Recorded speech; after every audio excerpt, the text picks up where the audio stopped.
top-tier racing right now. He's got traction, he's going around the outside of both of them! Maloney!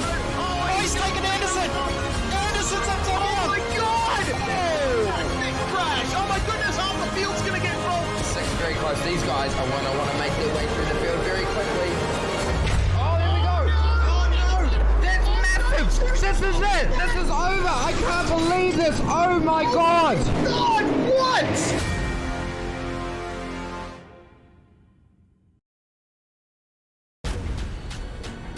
This is the original esport racing game.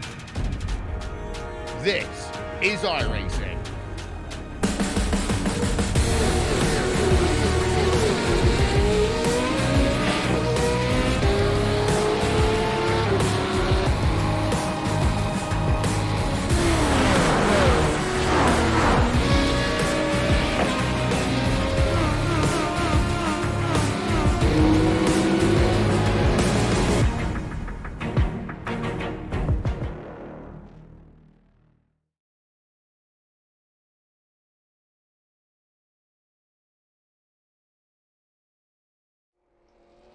Good afternoon, welcome to SimSpeed TV on the iRacing Esports Network for the penultimate round of the 2019 Majors Series here in the international region.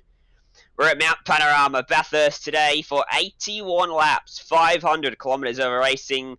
Going to be a long, hard race for these drivers, 38 drivers ready to go for this one. Going to be a cracking race, and I can't wait to bring you all the action up here in the commentary box. Myself, Ryan Jones, and joining me tonight and on the cameras, multitasking for us, Mr. Jay Kennedy. And Jay, we've both been extremely excited to call this race, and going to be very hard for these drivers, both mentally and physically, because you've got to make sure you've got a drink alongside you. You do get a chance for a break along this track down Conrod, but you make one mistake anywhere on the middle of the track and you can pretty much ruin your day. Yeah, hello everyone. You're 100% right. It's probably the toughest race on the schedule mentally and physically, because this car is a mentally demanding car. This track is a mentally and physically demanding track. Combine the two together for what is longer than a normal stint in these cars around this circuit. In the real life race, it's a half real life distance race. Guys really struggled by the end. Last year we saw almost half the field did not finish the race. Just how tough this race is. Double the cars what we had last year, and today we've got a very competitive field out there. It's going to be a really interesting race. Over 503 kilometres of racing. 3 pit stops ahead for the drivers as well. A little bit of strategy to play out. There are some interesting strategy options for the drivers for this race too. Yeah, there certainly are, and there's no restrictions on the field. They can fill it all the way up, and as you mentioned, most likely they'll be taking 3 stops. If you wanted to take 2 stops, you'd have to save about 4 laps of fuel in each stint, so that's pretty much a foregone conclusion. They're not going to be stopping 2 times today.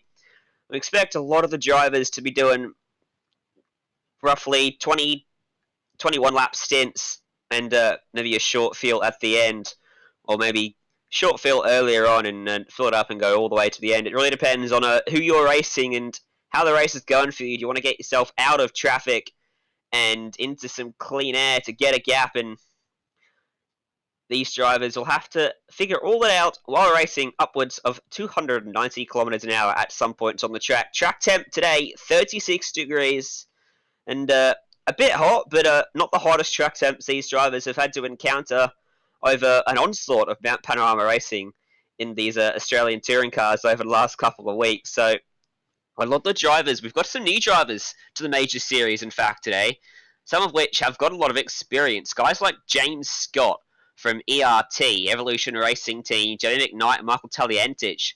They've got plenty of experience around here. They've come in for this race, and they're going to be taking it to the regulars of this series. Yeah, 100%. Another regular as well to the car, but not to the series. Brent O'Brien, he went for a second qualifying run and butchered his second run, so he'll have to start from the rear of the grid, 38th position. I think we've ended up 38 cars. It looks like we might have got a couple more than that. We've got 39 cars entered, so he'll start all the way back there.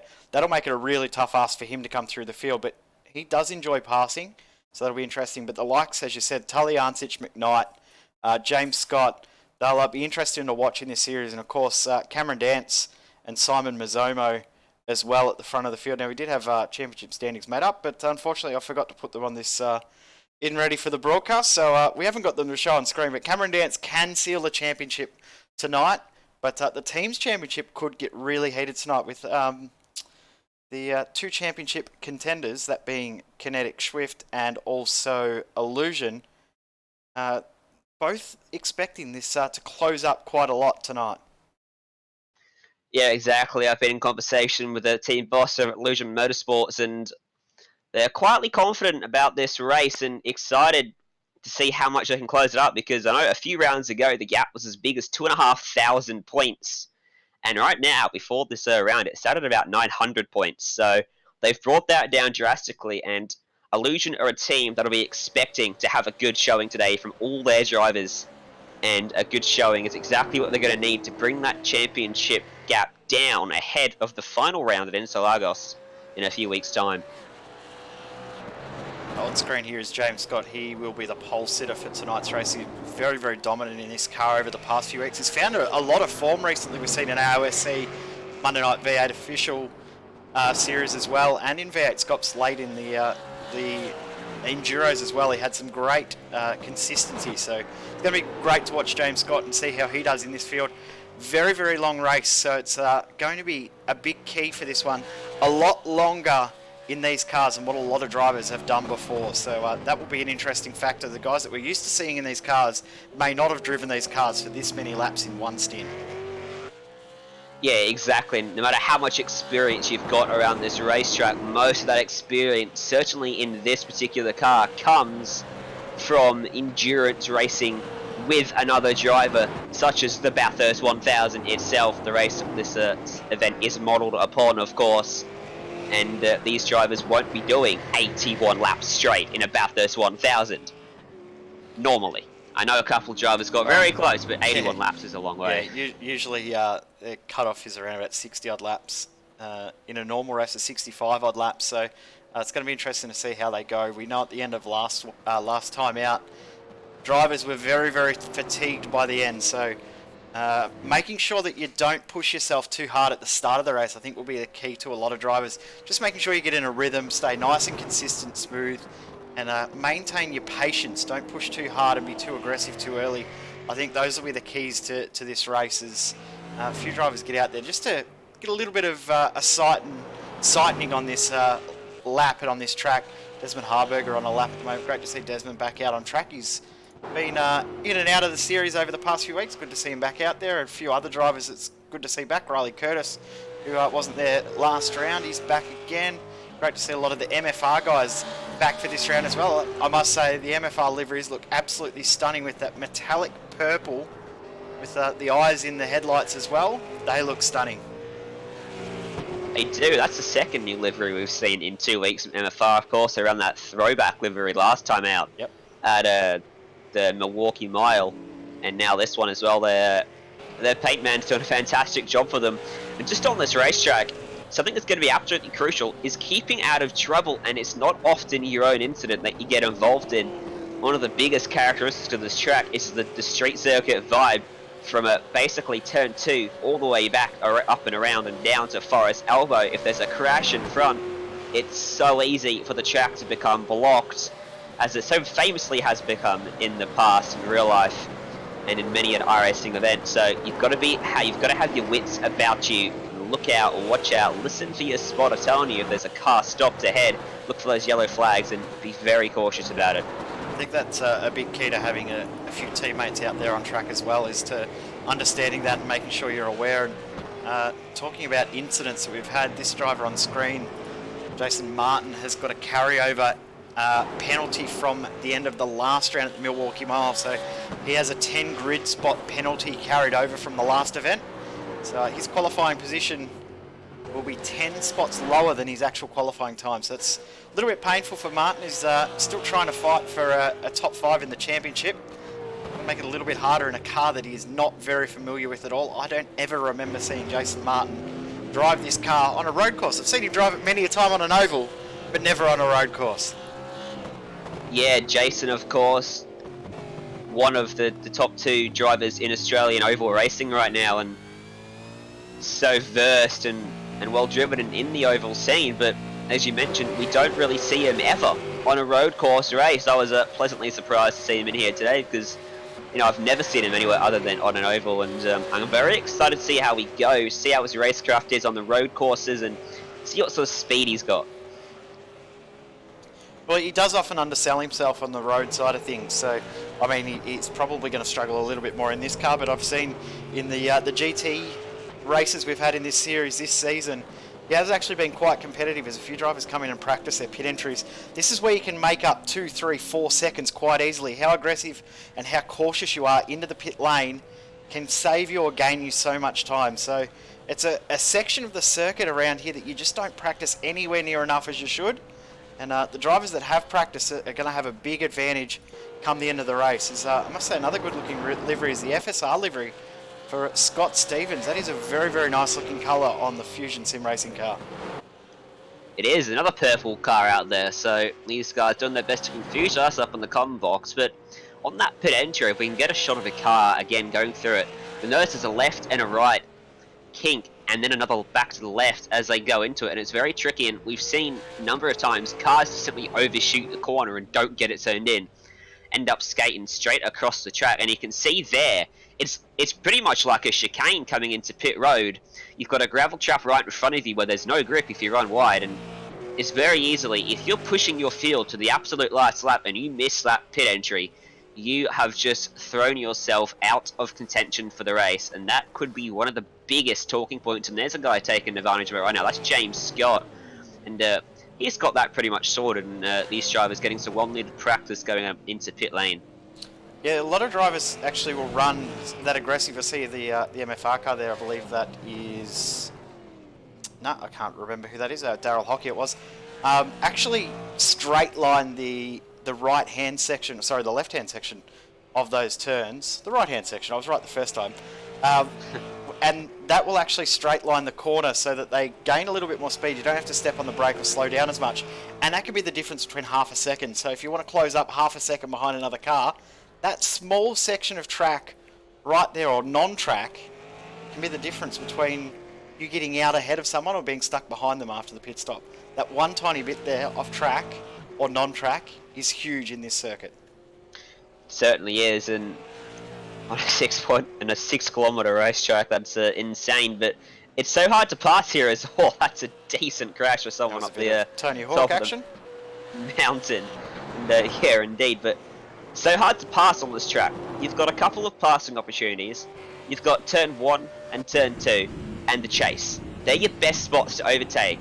Anywhere else, you're really pushing your luck. All the way across the top of the mountain, it's virtually impossible to make the pass stick. And that's why pit stops are going to be so crucial. Getting an undercut or an overcut, or just being quicker in the pit stop phase, like you said, going to be crucial to the race, and a big talking point as well. Going to be a fair bit of strategy in this one. 500 kilometers, 81 laps, and these drivers will undoubtedly start to fatigue themselves out, wear themselves out. We'll see more and more mistakes being made as the race goes on, and I dare say we'll see the lead change quite a number of times in this race. I'm excited for this one. Going to be fantastic. Few hours of racing ahead of us, and not too long left to go before we get the green flag. Yeah, 100%. Looking forward to it. And yeah, talking about overtaking, I mean, the other thing with that too is managing traffic. You want to make sure that if you are in a little bit of a battle, you're one of the faster group of cars and you're coming up on some traffic, managing traffic is going to be another big key to getting a good finish in this race. If you manage your traffic well, you're going to get yourself in a good position. If you manage your traffic poorly and passing those lap down cars or slightly slower cars after pit stops in horrible spots or getting caught behind them at the wrong time, that is going to hurt your race as well. That'll also be an impact how you take your pit stop as well. Whether you do those 20 lap stints or whether you actually stretch it out to the 23 and short stop later or short fill later, that could be determined on what happens traffic wise later on in the race as we get ready to go through the starting grid.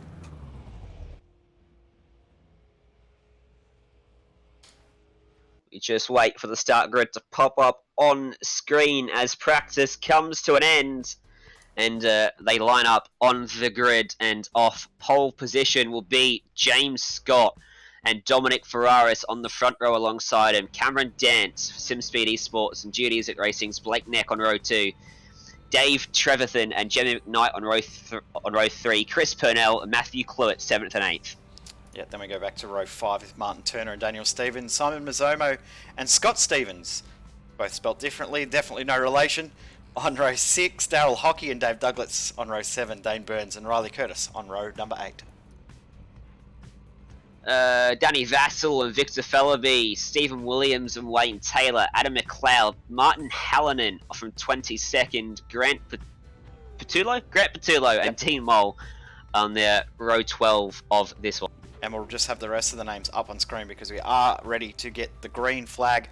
40 cars out on the circuit, 41 cars actually. Trevor Mack will be the last car, and we get ready to get the green flag now. James Scott leads the field at the front of this field. Here we go, Bathurst is go. That's a good start for James Scott, converts nicely, and in fact the top 4 all single file already through turn 1, and a very conservative start all the way through the field. It seems like we've made our way through turn 1 nice and clean, and these drivers already looking to be conservative, not get in trouble early. That's a good start from everyone else. First double file action is going to be Matthew Clowett, Chris Purnell and Martin Turner back there in 8th, 9th and 7th, 8th and 9th place, side by side into Griffin's Bend. Turner's going to get left out to dry on the outside and lose a couple more spots, and going through is Simon Mazzomo now the long way around at the cutting, and they sort themselves out just about, but that was very tight behind them. That was Daryl Hockey getting involved, and this is a poor start at the moment for Martin Turner. He's lost an absolute handful of spots and only now gets himself filed back in line.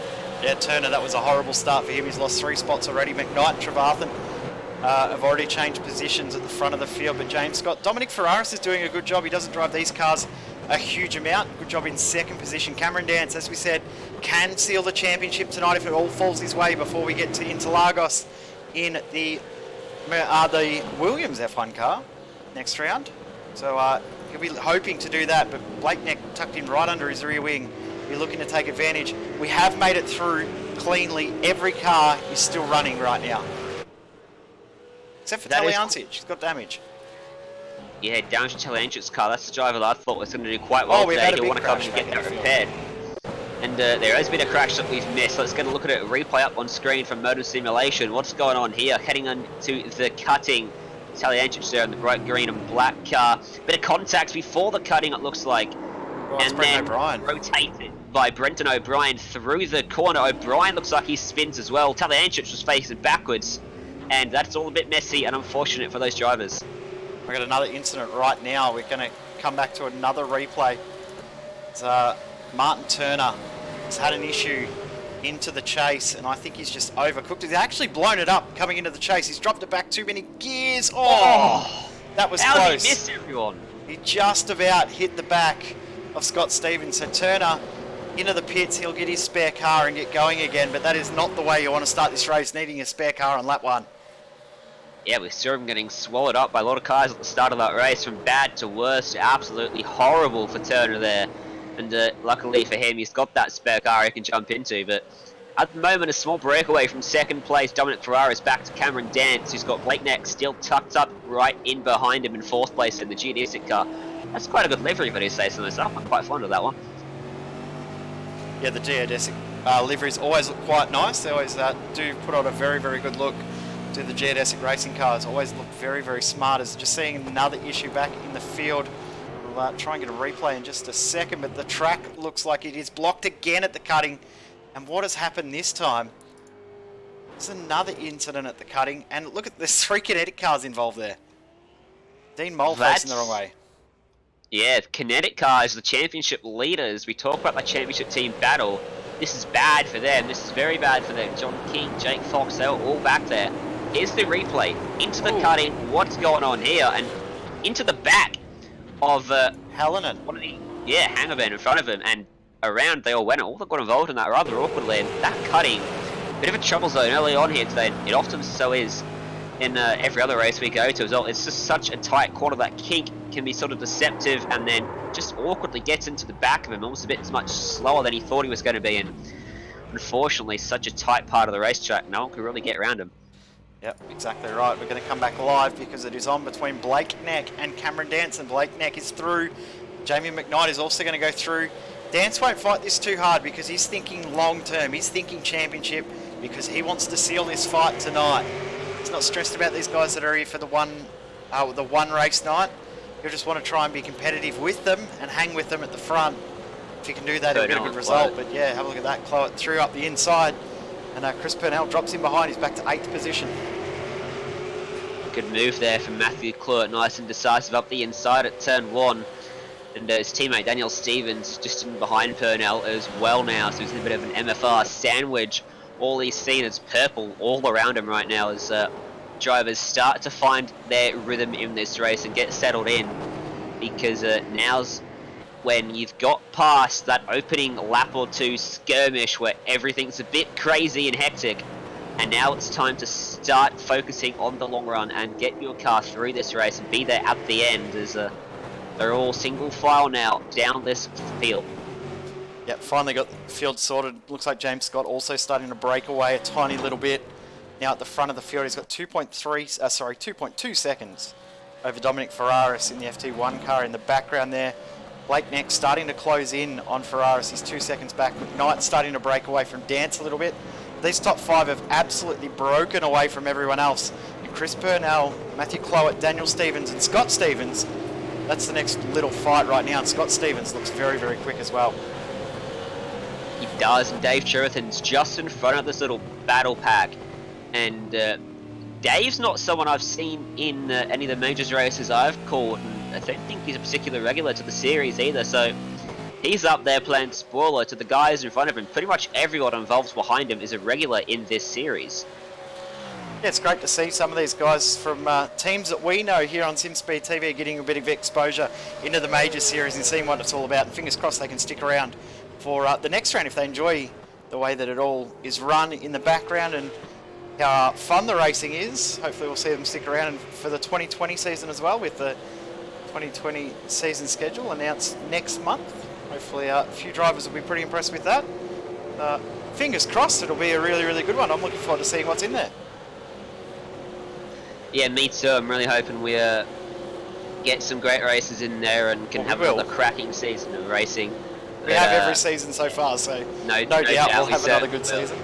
But some varied racing, and major series, such a diverse series, of course, a bit of everything in this one. Is Matthew Cloet, Chris Purnell. Purnell's starting to come back on Cloet now. Side by side down Mountain straight into turn 2. Late on the brakes up the inside. Purnell goes through. And nice easy as it goes for Purnell. That was very nicely done indeed. Yep, just got the overspeed coming out of turn 1 and then use that momentum up Mountain straight. There's a little bit of wind that is helping up Mountain straight as well, I believe. Northerly wind. Brain's trying to remember which direction Bathurst faces. Yeah, I've got no idea. Yeah, so northerly wind will help them up Mountain straight and give them a headwind down Conrod straight, because you are driving to the north when you're going down Conrod straight. So you'll be driving into the wind, so that'll mean that the draft will be huge. Huge factor in this race down Conrod straight. You want to be tucked under the rear wing of the driver ahead to gain that speed advantage. So it'll be interesting to see what sort of speed differences the drivers had. Actually looking at top speeds live on the last lap. Last lap by James Scott at the front. Cloet's hit the wall at Forest Elbow. Matthew Cloet's had a big hit in the wall, and that is crabbing a little bit. That's some steering damage. So he might have to jump in the lane early. Wheel looks like it's still a little bit, fairly straight, but he doesn't look comfortable. Tiny little bit of right hand down by the looks. Yeah, not good news for Cloet there, as he wisely just lets those guys go through. He'll want to figure out how solid this car still is, and we're going to replay. This is exactly what's happened to Matthew Cloet down at Forest Elbow. Turns it in, and it looks like he's just... I can't quite see this, gone too wide, and just up into the wall. And big hit in the end, and that could in fact be a spare car worthy damage, but he's soldiered on for another lap. We'll see what his pace is like, whether he can recover some time on this lap and keep going at least a little bit longer into this race with this car. Looks like the steering is okay for the moment. He might be a little bit down on pace. As Dave Trevathan is under a little bit of pressure. Chris Burnell's found some pace in the last lap. Last lap by, that was his fastest lap of the race so far. And look at that again, 2 passes in 2 laps at Griffin's Bend. So he's done a very, very good job there, has Purnell. He now comes up towards the cutting, so now into 6th position. He's got about 3.5 seconds to catch up to Cameron Dance back in the field though. So we still have all but one of our starters out on track. We've said that Brenton O'Brien, starting in last, would have to work his way through the field. He already has passed nearly half the field. He's now up into 24th position. So James Scott, still the only driver doing 2-minute 7 lap times. Everyone else is now into the 2-minute 8s or above. We do have live timing available up on our website as well if you are interested in seeing all the numbers, working out where your friends / favourite drivers are. Simspeed.live. If you go to that website, it will bring you up with the live timing page, and you can follow your favourites throughout this race. So there are a lot of drivers out there, so it can be a little bit hard to focus on everyone in this race. We will do our best as Daryl Hockey is tucked under the rear wing of Dave Douglas and might have some momentum down Conrad Straight. That was a good exit out of Forest Elbow. Certainly was. You would not believe I was literally typing in simspeed.live into my browser because I'd forgotten to do it before this point. So that was a great call, but yeah, look at that draft. So much more speed for the Daryl Hockey through on the inside before they even get to the braking zone. Douglas has to forfeit that position because that draft down that back straight, down Conrad Straight, is extremely powerful right now, that headwind. Yep, and speaking of, so James Scott has had 0 draft all race. His fastest speed at the end of Conrad Straight, 284.7 kilometres. Every other driver has had some draft. That lap by there, Daryl Hockey with draft, 292 kilometres per hour. So he's 8 kilometres an hour faster than the first place car at the end of Conrad Straight, just based on draft. That is huge. So it's going to be a big factor in this race come later on when fatigue is kicking in, when drivers are starting to use lap traffic to their advantage to close up gaps. That's going to be a big factor in this race. Certainly will be, but in terms of overall lap speed, James Scott is pretty much untouched out there. Quickest driver by an absolute margin, about 0.6 of a second. Blake Neck's actually going around at a pretty reasonable speed right now. And yeah, I didn't quite see that one. That was one of the Illusion cars making a move on a Riley Curtis design car. 944 on the 815, and a bit of a train of cars starting to form up now through the cutting and starting to make their way up through the hill. That was Stephen Williams and Riley Curtis, in fact, and Victor Fellaby now tucks in behind Riley Curtis, and this is a battle for about 17th, 18th place on the track. Yep, and yeah, that was the Illusion driver of Stephen Williams getting through on Riley Curtis in his own design car. Makes sense for him to drive a Riley Curtis design car. So just see Victor Fellaby almost clipping the wall there through Skyline. He doesn't look quite settled, and just in behind Grant Patolo, Alexander Sheridan. Yeah, but Williams he's driving really aggressive. He's got it on the ragged edge right now. He's trying to break away from these guys, but I think he's overdriving the car since he got through. These Illusion guys, they look pretty quick though, because they're making moves at Griffin's Bend. That's what, the 3rd or 4th time we've seen an Illusion car go through at Griffin's Bend. Yeah, they've got some great traction that's helping them down that straight after turn 1. Awesome, great top-end speed as a move for 7th place. Scott Stevens gets by Dave Trevathan in the Fusion Sim Racing car. And he moves up into P number 7. Trevathan slots back into 8th place. And yeah, those Illusion boys, they've tuned those things up perfectly at the moment because they are looking quite fast out there at the moment. We'll continue to monitor their progress as the race goes on.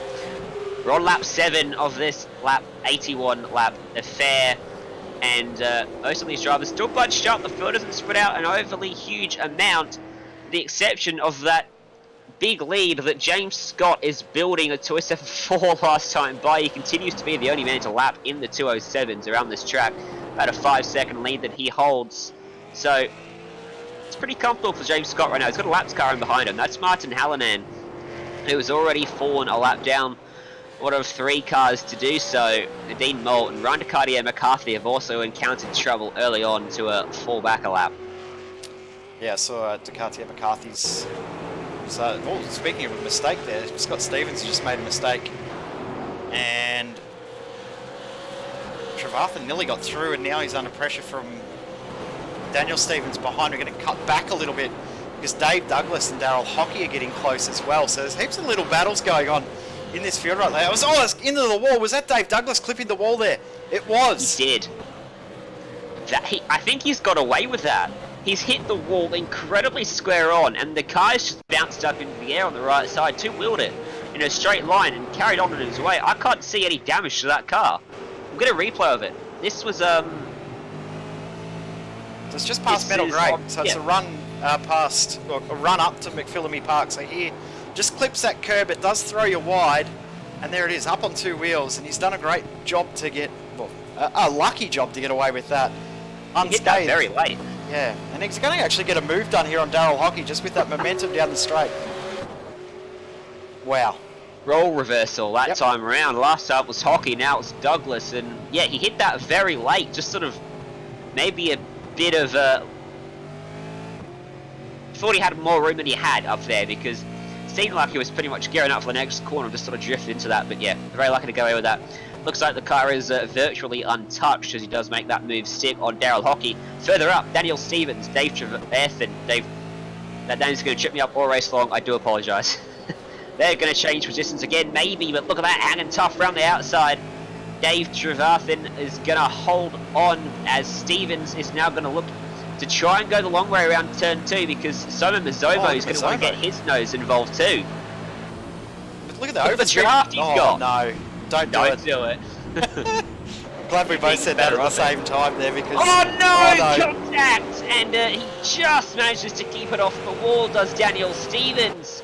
And he was trying to go the long way around on a corner where you really can't do that. He turned it in, tried to go as tight as possible, turned it in just a bit too much, and wheel-to-wheel contact made with the Dave Trevathan.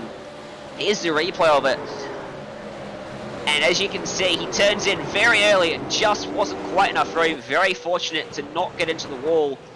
And will carry on his way, albeit losing that spot out to Simon Mazzomo and Matthew Cloyet, in fact, as well, who has recovered from that touch with the wall at Forest Elbow. Yeah, his pace has actually come back to him, so that's a positive thing to see. And Mazzomo also looking pretty strong there too. He's sort of starting to come good in this car. He's back enjoying racing the iRacing V8 again, so good to see him back out on track in this car racing again.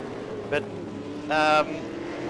I'm surprised at how many bizarre mistakes we're seeing from guys that we probably would expect to be racing a little bit cleaner, because they're veterans in these cars. So the likes there of Matthew Cloyet, we've seen him race this car quite a lot. Not so much recently, but in the past we've seen him make a mistake. We've seen other drivers make mistakes at bizarre spots as well. So yeah, it's interesting that we've had that many mistakes already. One thing that will be interesting as well, we know that Michael Taliancic had an issue. He came in on lap 3. We're talking about drivers that may be able to save fuel. Taliancic is a driver that can save a lot of fuel, so he could maybe do something bizarre strategy-wise and bring himself back into this race despite being back in 35th at the moment. Yes, certainly, and of course a long race, anything will probably happen. As a bit defensive from that ERT car and almost getting into the back of him. Maybe does give him a bit of a touch. Brett Garrett into the back of Brendan O'Brien, who's in the thick of things currently, 24th place. Come up a long way from the start of this one, 38th up to 24th. He's had a good start, but he's coming under siege now. And again, Garrett gets incredibly close to the back of him and just falls away coming off turn 1.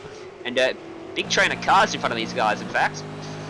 Yeah, Victor Folby just ahead of these guys, holding these two up a little bit. Last lap by Folby, a 2:14. Now that is about 5 seconds off the pace of Brenton O'Brien. That last lap by, and Folby around, and Brent Gerards cleans him up. Gerards nowhere to go. Innocent victim there. And Folby decides he's probably day done. Gerards is probably going to have to come into the pits this lap as well, because that car looks very, very wounded. That is unfortunate for both of those guys there. Yeah, big front impact, Brett Gerards. That'll affect the engine in a major way, so he's going to have to come in and get a spare car. You can see in front of him, it seems fine, and suddenly the car spins out in front of him, and Gerards, as you mentioned, no time to react, nowhere he could go, complete innocent bystander in that incident, and gonna have to come around, drive that car back into pit lane and carry on his way with a new car. The battle for second place starting to close up. Blake Neck is reeling in and closing in on the back of Dominic Ferraris. He was 4 tenths quicker, 3 tenths quicker last time by, and looks like he's found a bit more time on this lap. Only about 7 tenths separating them in this battle. We haven't seen too much happen in the top 5 spots, but this could be the first real change we see with Ferraris and Neck. So good to see Blake Neck back out there in this car as well. Another driver that we haven't seen out there in these cars for a long, long time. So great to see Blake back out on track. He is usually pretty quick when it comes to these cars. He undersells himself in these cars as well. So we'll see if he can close that gap down. But Ferraris has done a great job to stay ahead of this whole pack for so long. But I think now 10 laps into this race, track temp has gone up 5 degrees Celsius already. So it'll be starting to affect the tyre life in these cars. Those guys that have managed the tyres well will be okay. Those ones that struggle a little bit with tyre management will be starting to struggle now. Yeah, the track's only going to get hotter as well. It's 10 AM in sim time at the moment.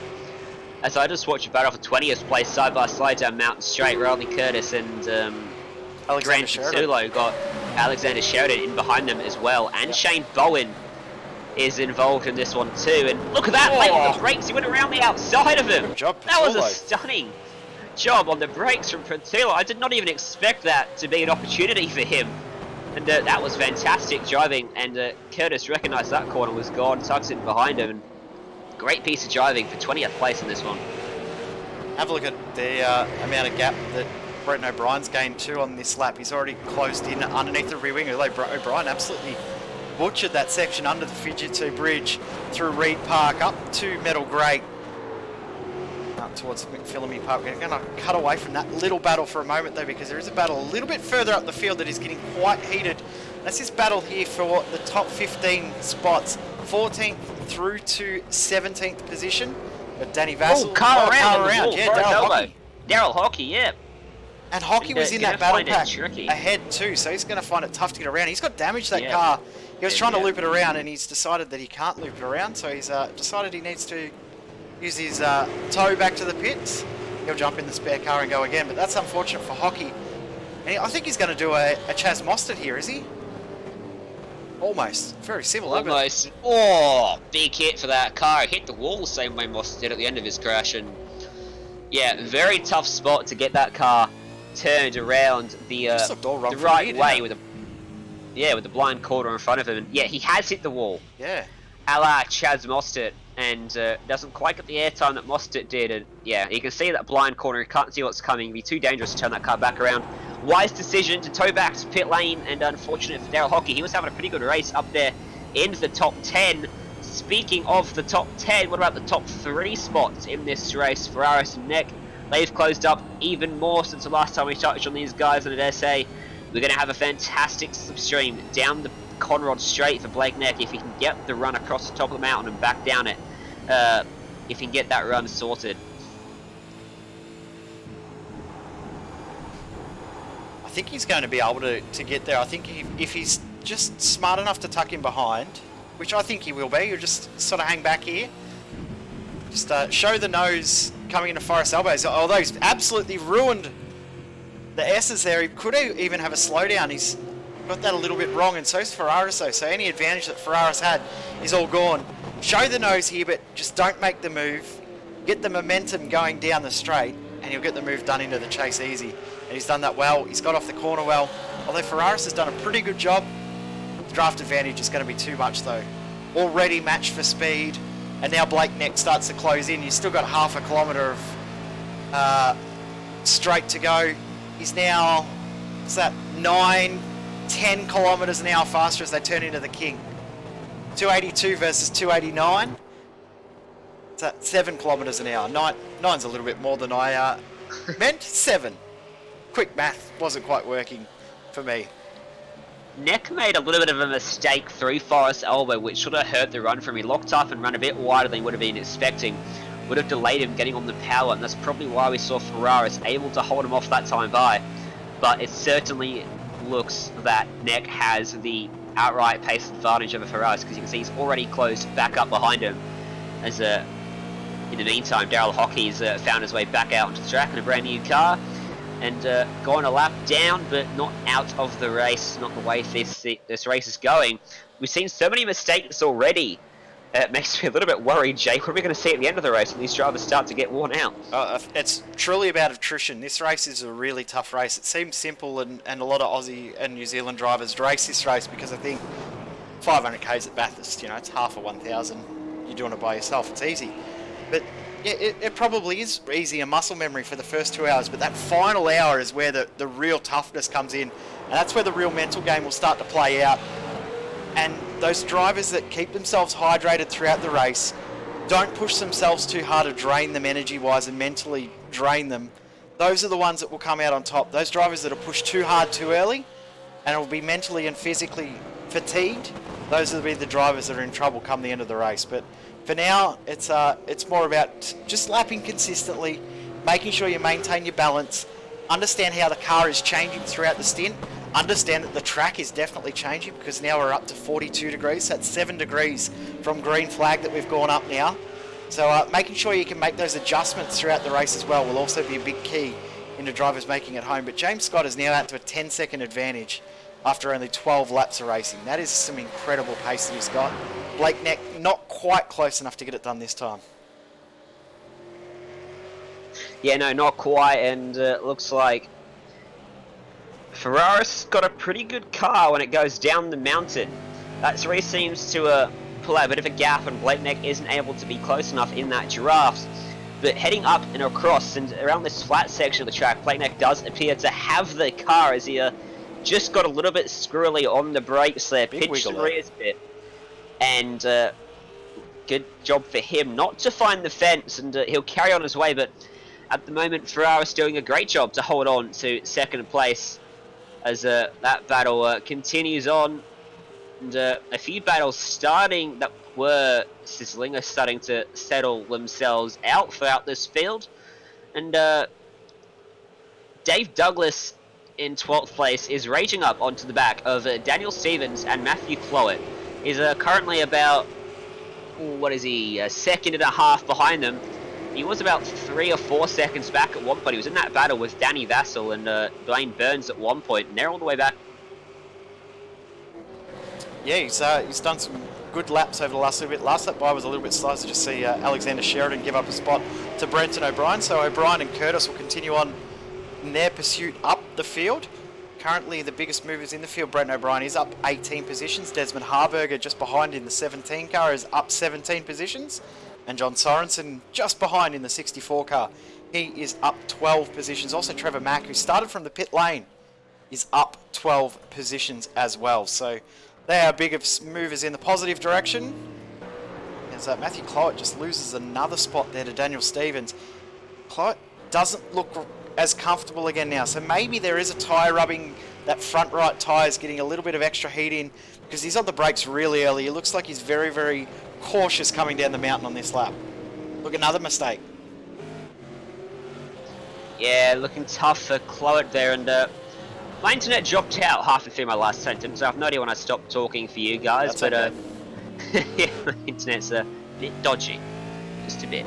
But yeah, this battle, Dave Douglas closing right up onto the back of Clowett now, and I dare say this will be a change of positions in the not too distant future. Don't think he's quite going to be close enough when they reach the application of the brake pedal, but by the time I say that, oh, he drifts onto the grass there, does Dave Douglas. Yeah, that draft, that's so much more powerful than I was expecting. That headwind, right as I reach top speed for these cars, pulls that second car in line along at an incredible rate of knots. I also heard too, in regards to Cameron Dance and the championship for him, he needs P19 is his target position. If he gets P19, it's Brenton O'Brien through on Riley Curtis. So if Cameron Dance finishes in 19th or higher, the championship is his. Nah, I guess we have to be a little bit biased considering he's driving for our broadcast team. So Cameron Dance and Simon Mazzaro, Mia Ott, and there was one other that drove at the start of the season. Bo Albert, I think, as well drove under the SimSpeed banner at the start of the season. They've all teamed up for a bit of fun in the major series, and Cam's taken it a little bit more seriously than the rest, and he's done a very, very good job. He's been very, very consistent. As Brad Finley has a little bit of a mistake. That is turn 22 there at the exit of the chase. I'll see if we can pick up what's happened to him, because that's a strange spot to be going slow in between 21 and 22. It is. I think we can be glad for Albert's not doing this race. He's probably would have crashed coming out of turn 2 by this point in time. Hello, Bo. Sorry, Bo. Yeah, interesting incident for Finley. It looks like he's just lost it on the brakes and sailed off into the grass and pulled it up, missed the wall. No damage to that car, so he'll carry on his way. In the meantime, Matthew Cluett pulled over and let Dave Douglas by in that battle for what is 11th place. Further up the field though, 2nd place again is starting to become hotly contested. He's right in the draft this time. He may be close enough. He should be close enough. Look at how much he's closing. Turn the car to the right, jump on the brakes, but not late enough for Blake Neck. And Ferraris. May just be fuel saving. Yeah, that too. So of course, best opportunity to fuel save, especially when you're driving into a headwind. If you're tucked underneath the car ahead, you can gain speed and save fuel at the same time. So we're not far off the first round of pit stops in this race, as we are just right then, 30 minutes into this race. That first 30 minutes has flown by. It's going to be a very, very quick-paced race. This will be the quickest between all 3 regions of the major series by a few minutes because of the pace of James Scott at the front of the field. Of course, no surprise that the drivers of AusNZ are a little bit more experienced in these cars, but the pace is still absolutely phenomenal at the front of the field.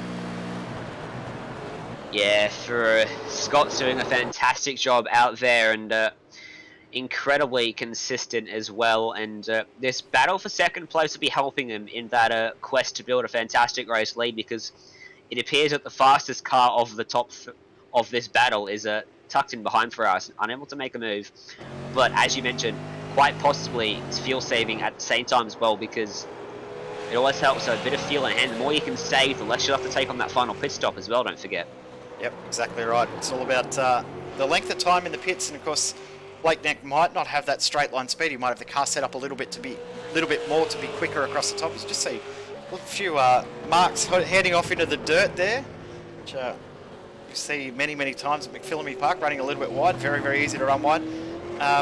So Blake Neck could just be happy to save fuel and then undercut when Ferraris jumps into the pits, follow him in, and know that he's going to have a 2 or 3 second shorter pit stop and gain the spot that way, rather than trying to work through a dangerous pass out on the track. He knows he might not have the pace to catch up to James Scott, but he's got the pace, and these two have the pace of everyone behind. So that might just be the sensible move for Blake Neck. Just save as much fuel as he can now, pass him when they both come into the pits by doing a shorter stop.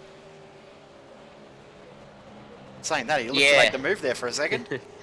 It looked like he was going to, but maybe just making sure he wasn't going to run into the back of the car in front with the later brakes. But he has a great run. If he wants to make a move, he's going to be able to now. He pulls off to the inside into the final corner, late on the brakes, and holding it tough was Dominic Ferraris around the outside, but the nature of that corner doesn't lend itself to holding it around the outside. And Blake Neck up into P2. If he was fuel saving, he's had enough and he's saved enough.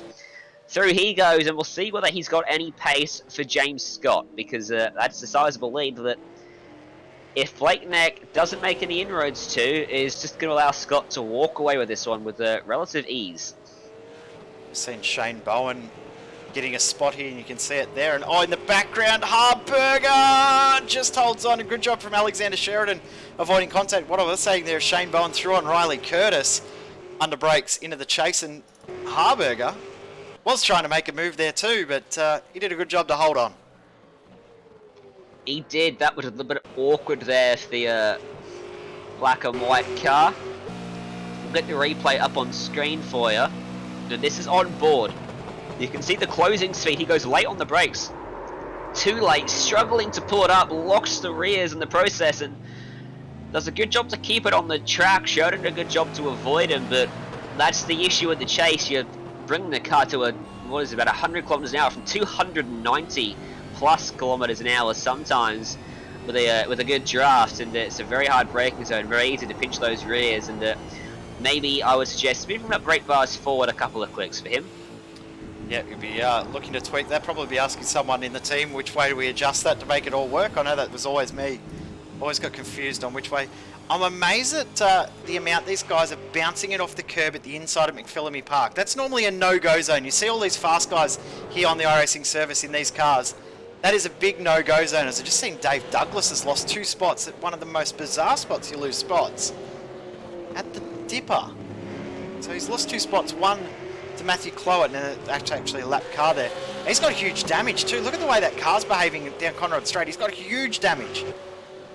Or is he just trying to work out whether it's steering straight? Yeah, I think he's figuring out the steering. Maybe he's hit the wall at McPhillamy again. I'm taking a wild guess, so I've got no idea. Here's your replay. What's happened to Douglas? Down Skyline, 3DS's. He did. He slammed the wall on the right just before the Dipper and recovered to the car. But if he hasn't got steering damage tonight, I'll be amazed. So watch here, Douglas bounces off the curb, clips the inside wall. And how did he avoid that outside wall? That was, he just hit it there, but that was at the lower speed. He did a good job to avoid that second wall because he was heading straight for it. Looks like the car's come out okay. Whatever these guys have done with their setups this week, these cars are pretty robust because that's not the first decent hit we've seen where a car's pretty much walked away with no damage. Incredible to see how strong the cars have been as we're now about 4 laps away from seeing what we think will be our first pit stops, because pit window opened around about 7 laps ago for those drivers that were wanting to extend it out in full tanks of fuel for every run. So pit window is well and truly open, so we can see anyone pit from now up until about lap 24. Most will pit on lap 23. This is going to be very, very interesting to see who does what in these battle packs. I think everyone, or the majority of the field, are just going to pit on lap 20 or 21. Yeah, we'll see. We'll find out in a couple laps' time, and we're not too sure, of course. We'll see some varying strategies throughout this field. If you take the same strategy as everyone else, you're not going to find any time on pit road unless they make a mistake. So if you're looking to make some time on pit road, you've got to do something different. And no doubt we'll see drivers do that. How's this battle for what is about 30th place? Adam McLeod, Wayne Taylor, Dwayne Burns, Danny Vassell, all pretty much line of stirred up and around this mountain of this 6.2 kilometer circuit.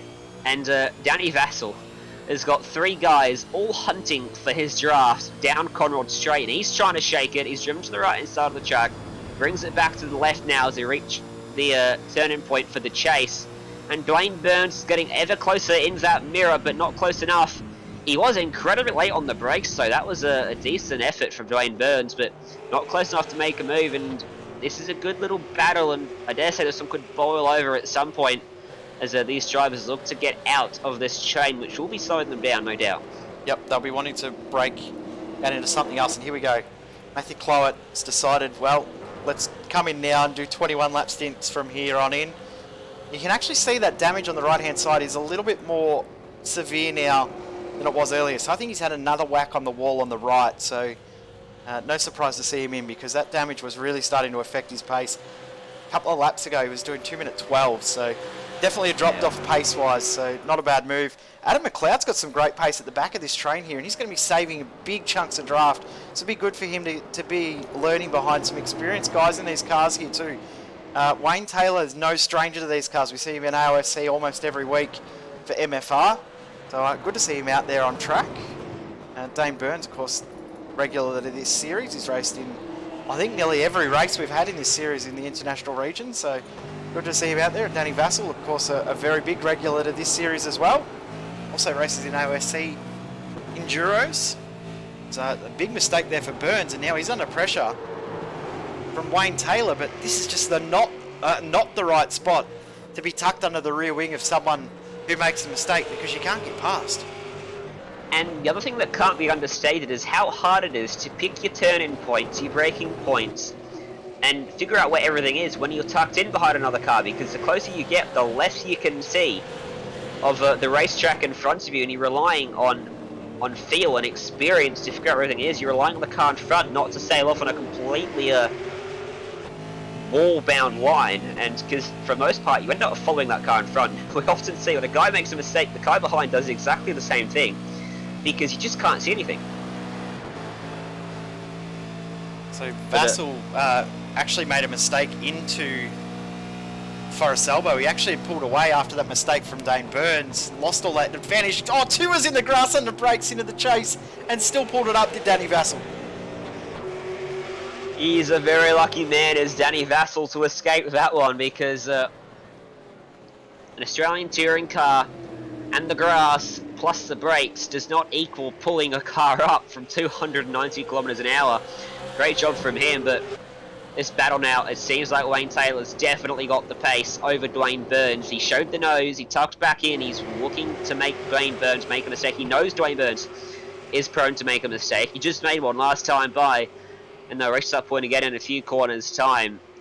Burns maybe feeling the pressure just a little bit now as Taylor's tucked up in that draft again, but Burns has got a draft too, and that's helping him fend off Wayne Taylor. You know what else is helping him? How late he is in the brakes. I've noticed that a few corners now. He's so deep on those brakes compared to the guys he's racing. 100%, he's doing a great job of braking and using the braking pressure really well. And they're actually catching this little battle pack ahead too. Dave Douglas. Actually, sorry, they're 2-lap cars just ahead, so scrap that. No, Dave Douglas is ahead. The 92 car is a lap down. That is Victor Folby. We saw in his little battle pack. Also just seeing that Jason Martin has decided he is done for the day. So this is our lead battle pack at the moment too. This battle pack for 11th through to 14th. With a few pit stops really starting to happen now and really starting to shake up the field too. We still have 31 drivers on the lead lap, but most of those guys that are a lap down have pitted. Yeah, exactly, and not too many retirements. Hallie Antich is still in pit lane. He hasn't officially retired, but he's 9 laps down now, and his race is pretty much done, but we'll see whether he cuts back up the track. Martin has retired from this race. Troy Allen never took the start, but Peter Matson's on track, Jake Fox is in pit lane, McCarthy's in pit lane, and nope, everyone else is on pit lane, so not too many retirements in this one, which is good to see. Everyone's sticking it out and keeping it on track for the most part. As speaking of keeping it on track, you make a mistake in this train of 6 or 7 cars, you're going to lose a bunch of spots. As Dwayne Burns late on the brakes, but not late enough, and taking a lot of the curb in front of him was Wayne Taylor. Or, that's not Wayne Taylor. I'm not looking. Who was it, Jay? Help me out. Yep. Not sure. Danny Vassal. Danny Vassal, yeah, sorry. It's the same livery, Brain's not working today. It's been a long few days, of course. It's the end of our 6-day straight broadcast run, and of course there's something else on tomorrow that we might have to sit down and watch as well. So, big few days of broadcasting and motorsport in Australia and New Zealand over the last few days. James Scott, though, he's broken out to 17-second advantage. That's huge. And to see Harberger around at the final corner. Poor Harberger's having a rough tough old race. Yeah. But car still looks relatively clean for all the mistakes and adventures he's had. He's kept them all out of the wall. Exactly, that's good off Tim for that one. Looks like I reckon he's maybe clipped the grass in the braking zone. Nope, he hasn't. Turned it in, and just on the power too early. Yep. Bit of a and kept it off the wall too. He's done a great job to miss the ball there, actually. But unfortunate for Harberger to. Yeah, it's very tricky to. Oh, nah, he just tagged it, but he minimised it. He minimised it as best he could. That will crease up pretty close on exit of the final corner there. And I had a point I was going to make, and the point has escaped my mind. If I remember, I'll bring you back to it later on. But we'll continue to watch this battle, because this is probably the hottest battle on track right now. A few cars involved, and Dave Douglas drifting backwards towards them. These guys definitely have the pace over Douglas. Maybe he is suffering just a little bit from that touch with the wall we saw him make down through the S's across the top of the mountain, and could be the cause of his slightly slow speed. But look at Wayne Taylor. He's not suffering slow speed at all at the moment.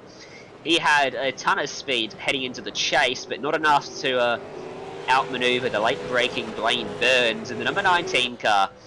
And Taylor's going to have to tuck back in as a few people make pit stops. Simon Mizomo is one of them. Dwayne Burns is another one. Scott Stevens as well coming into the lane, and now we're starting to see some of the guys towards the front end of this pack starting to make their pit stops, and we'll see. Oh, I no. mean, I'll be watching Dwayne Burns closely as well. Mazomo missed his box. He had to chuck it in reverse. So that's all of the advantage that he gained on a very, very good pit entry is all gone as they're just slowing up there. You can see car Victor Folby is just going to tuck in behind this battle pack, which Wayne Taylor's still with momentum. But a different car he's battling with now. That's his teammate. Dave Douglas up ahead, and the 910 car. That's Ryan McCarthy trying to get out of the way, but yeah, that was a scary little moment for him.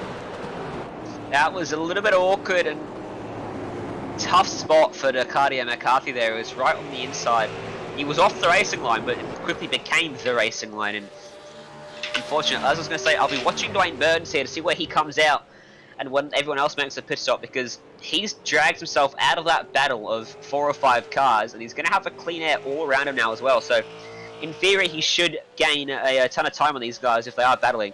Out front, though, James Scott, steady as she goes, absolutely unchallenged. The lead he holds is 16.9 seconds last time by, and all the experience he has in this car and the experience that team has with this car and setting up that car as well is all coming together nicely to make this one relatively simple for him. Blake Neck has moved away from Dominic Ferraris. He's got the gap up to about a second and a half now back to Ferraris, as side by side Wayne Taylor's finally got himself alongside another car. That's his teammate going backwards and following him through.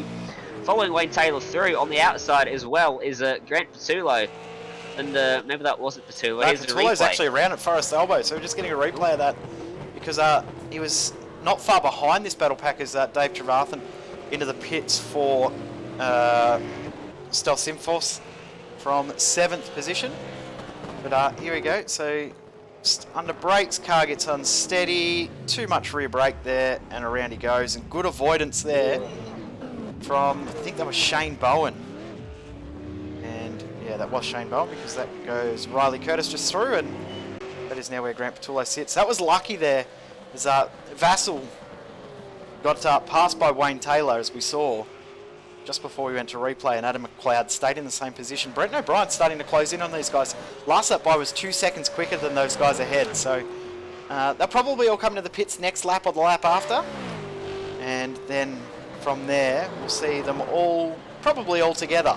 So we'll see if James Scott comes in this time as everyone goes up the mountain. He's the only one coming down, at least the only one on this lap coming down, because there are other drivers that are about to go laps down, because that is how far ahead of the field James Scott is right now. He is flying out there. Doesn't look like he's slowing down anytime soon, does it? And it slows down into the chase, but that's about it. He's got an Illusion car right in front of him on the track as well. We'll see if Scott knows it. He does decide to dive into the pit lane this time by nice and steady. No need to push into the pits because you've got enough of a gap there, Scott. Pretty aggressive though, into the pit lane, onto the limiter, and go find the Lollipop Man. He'll be waiting for you to pull that car up and get some fuel and some fresh tyres in that thing. Yep, it's got a huge advantage, and we'll see if Blake Neck comes in behind as well. It looks like he is on my timing screen. He's just coming up now. No, he's continuing on for another lap. Here's Blake Neck, so Blake Neck will take the lead, and as he takes the lead, James Scott just pulls up in his box. But here's Danny Vassal and Adam McLeod still going at it. Have a look at how much of a lead Wayne Taylor's already pulled on these guys since he went past. So you saw earlier on he was saving fuel. Now he's pulling a bit of a gap. Actually going to cut away from this if Adam McLeod can't get through, because interesting little development out of the pits. Have a look at these two here. They've both just come out of the pits. Dave Trevathan, Simon Mazomo nose to tail here. So this could be an interesting little fight between these two after the first round of pit stops. With Trevathan out there on 1 lap fresher tyres, he's managed to jump ahead with an overcut on Mazomo, but wasn't quite able to do so on Daniel Stevens, who's had a big gain in the pit stops. But remember I said that Mazomo missed his pit box and had to reverse back? He and Scott Stevens came in together 4 seconds longer in the pit lane for Simon Mazomo over Scott Stevens. Yeah, that's really hurt. Mazomo has that mistake in the pits and cost him the spot to Dave Trevathan as well. And we'll see whether he can get back by him. It looks like he's got the pace. He's tucked up right in behind him for sure. And no way to make a move stick at the last corner as a little bit of a lock-up from Trevathan in front.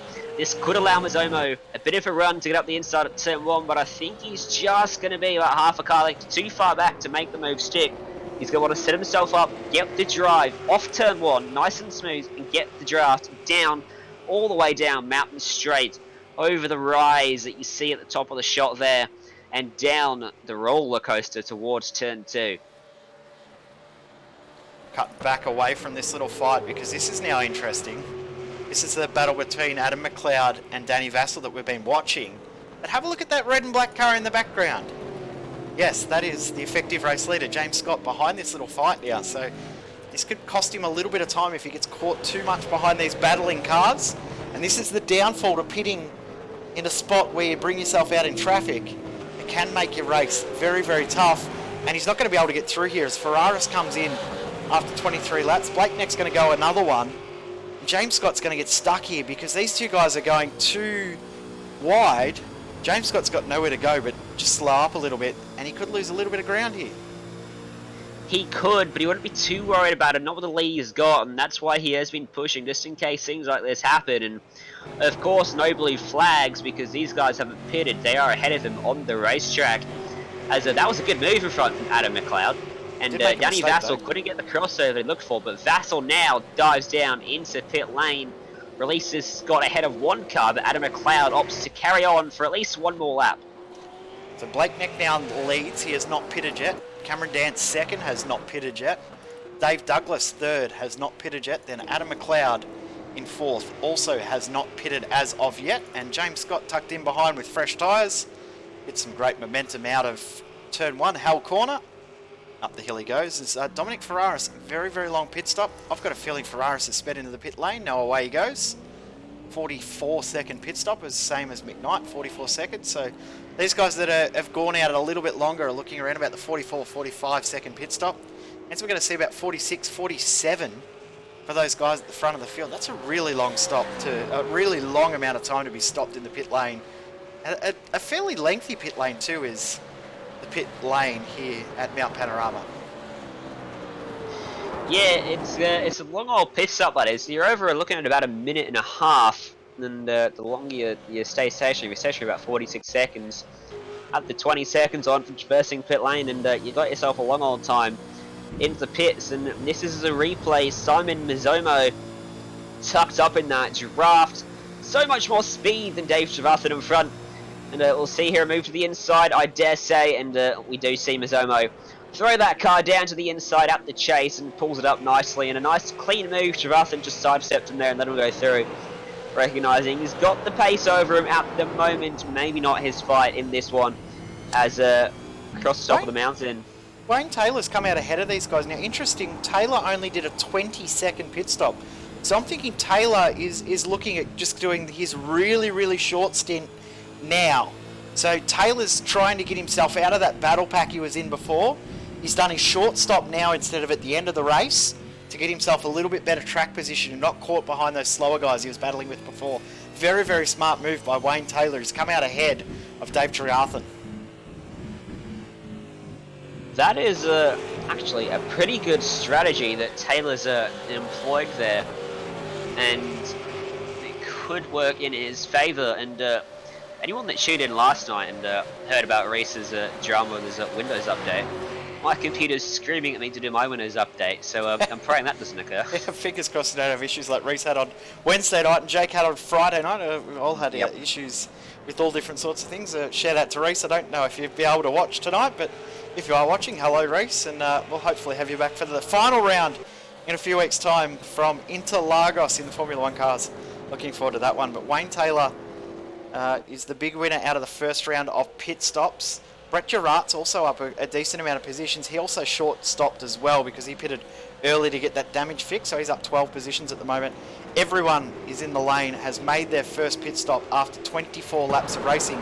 And have a look at this battle that's resumed once again. Blake Neck, of course, having a little bit longer pit stop, and Ferraris having the 1 lap advantage on fresh tyres. They're back battling again. Be interesting to see whether Ferraris is short run pace and Neck has long run pace, because we saw Neck close up over the course of the stint and then move by him eventually. Whereas Dominic Ferraris, it appeared that he was quicker for the first few laps of the race at least.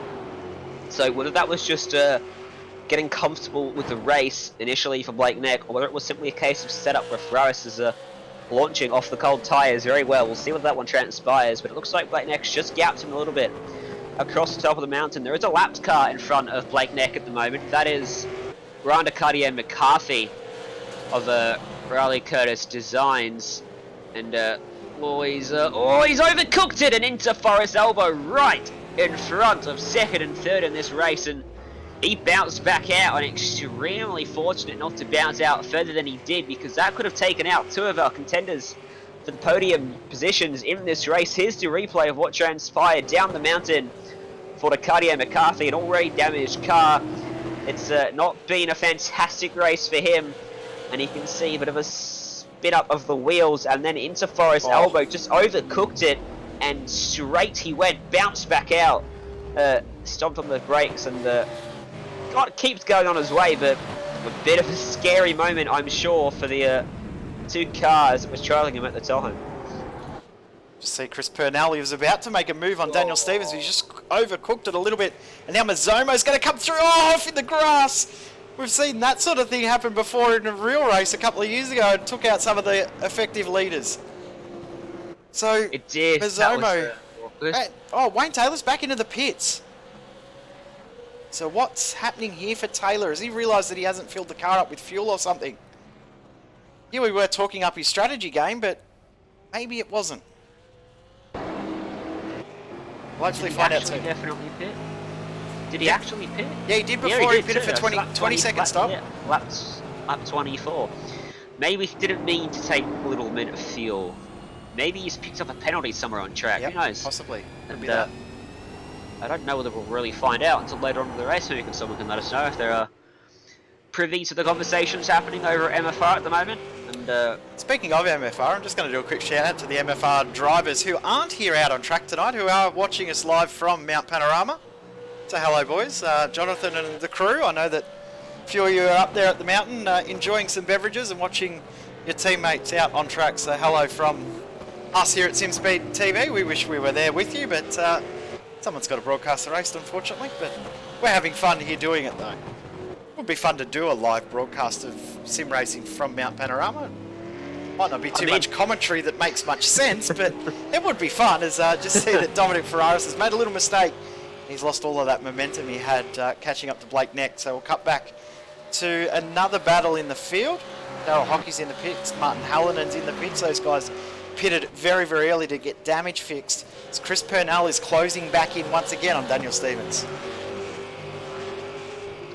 he is, and Purnell has been very strong around this section of the track, and especially the first sector as well, just after this bit when they get across the start-finish line, because that's where he seems to have made all his moves, up the inside at turn 2, with a great draft and top end speed down the mountain straight. You see him close up there in the chase. Now he starts to set himself up for that move at turn 2. Started off at the final corner. Make sure you get a good exit from this one. Get closer, don't look to attack him, just get close enough down the main straight, which he does. He did a good job of that. And now turn 1, set yourself up to get a great run out of the corner. He's trying to put off the car in front of him, just showing the nose down the straight. Turns in a bit later, gets it later apex, and gets the drive that he was looking for. Set him up beautifully. Now he's going to have a fantastic draft down the straight, as a driving it just straight down the middle of the track as Daniel Stevens. Purnell looks to the outside, fakes the outside, goes to the inside, late on the brakes, looks up the rears, does a good job to keep it glued to the apex though. Stevens sidestepped him just a little bit, but he's not got the job done because they're going to go side by side into the cutting. Stevens, they're still side by side, and they're going to want to sort themselves out quickly. Someone's got to give, someone has got to give, but neither of them willing to give at the moment. Surely Purnell through now, and he does go through. That costs him a lot of time though, because here comes Mizomo. But that was a great piece of driving from both drivers involved to go side by side through that section of track. Incredibly tough to do, and all started with a mistake on the brakes from Chris Purnell. Right there you saw it. The wheel turned left, heading into the right-hander, trying to save that car and wrestle it around the corner. And then Daniel Stevens just proved an absolute nuisance of himself, which he's perfectly able to do. Just hung around the inside, knew he had the inside line, used that to his advantage, but Chris Purnell wasn't willing to give up the fight, knew he had the inside for the next 2 corners, and finally took that spot away from Daniel Stevens. And in the meantime, Mizomo was able to close right up onto the back of him. Yes, so now this is a true 4-car battle between Purnell, Stevens, Mizomo and Trevathan as well, who's closed in again. He hasn't been dropped from these guys since he's come out of that pit stop. So this is going to be an interesting fight for the next few laps. And looking at their best lap time and average lap times, they're all very, very similar. So these 4 cars are pretty evenly matched for pace. A little bit quicker for a couple on the early stages of the stint, that being Purnell and Mizomo, but Trevathan and Stevens come back at the later stages of the stint. So we could see these guys together for the entire remainder of this race. This is going to be an interesting little fight here. Certainly could, and just while we continue to watch these guys, I just want to mention there's a good battle going on for 27th as well. 4 guys who've all found trouble in this race so far.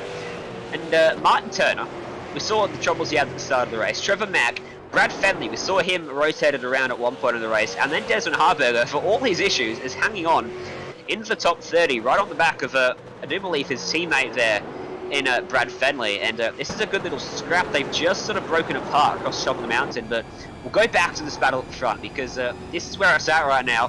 For 8th place, a little bit further out, for 7th place on the racetrack, Chris Purnell. Looks like he's got the pace to drive away from these guys, open up like a 4-car length advantage over Daniel Stevens. But Stevens maybe just struggling a little bit for pace at the moment, with Trevathan and Mizomo staying stuck to the back of him around this circuit. It's an interesting little fight, and it's going to be interesting over the next few laps to just see Harberger and Fenley change positions. Darryl Hockey starting to close in on these guys as well now, there with the spare car. Gap at the front of the field now out to 22 seconds. So huge advantage at the front of the field, but Mizomo, Stevens, Trevathan all very close, and Chris Purnell has now already pulled a second. So this little fight for the next group, 8th, 9th and 10th, this is going to be very, very hotly contested for the next few laps. Certainly will be. Mizomo. Mizomo hanging it. To find another expression than right out sideways, but that's all I've got for you. Coming out of Forest Elbow. I know you absolutely hate those quotes, Jay, but I need to find a new word when someone gets the car. See, I still can't think of anything. Jay. Too much throttle? Too much throttle control? Yeah. Throttle, isn't it? Throttle control? Throttle control. That's what we saw of course, last round. Yeah, Mizomo and Cameron Dance's car. Ferraris around at turn one, the exit of turn 1, Hell Corner. What has happened there for Ferraris? He's lost 2 spots, one to McKnight and one to Stevens. Not enough throttle control. No, well, the throttle control's changed things there. Has he overcooked it, or was there another car involved there?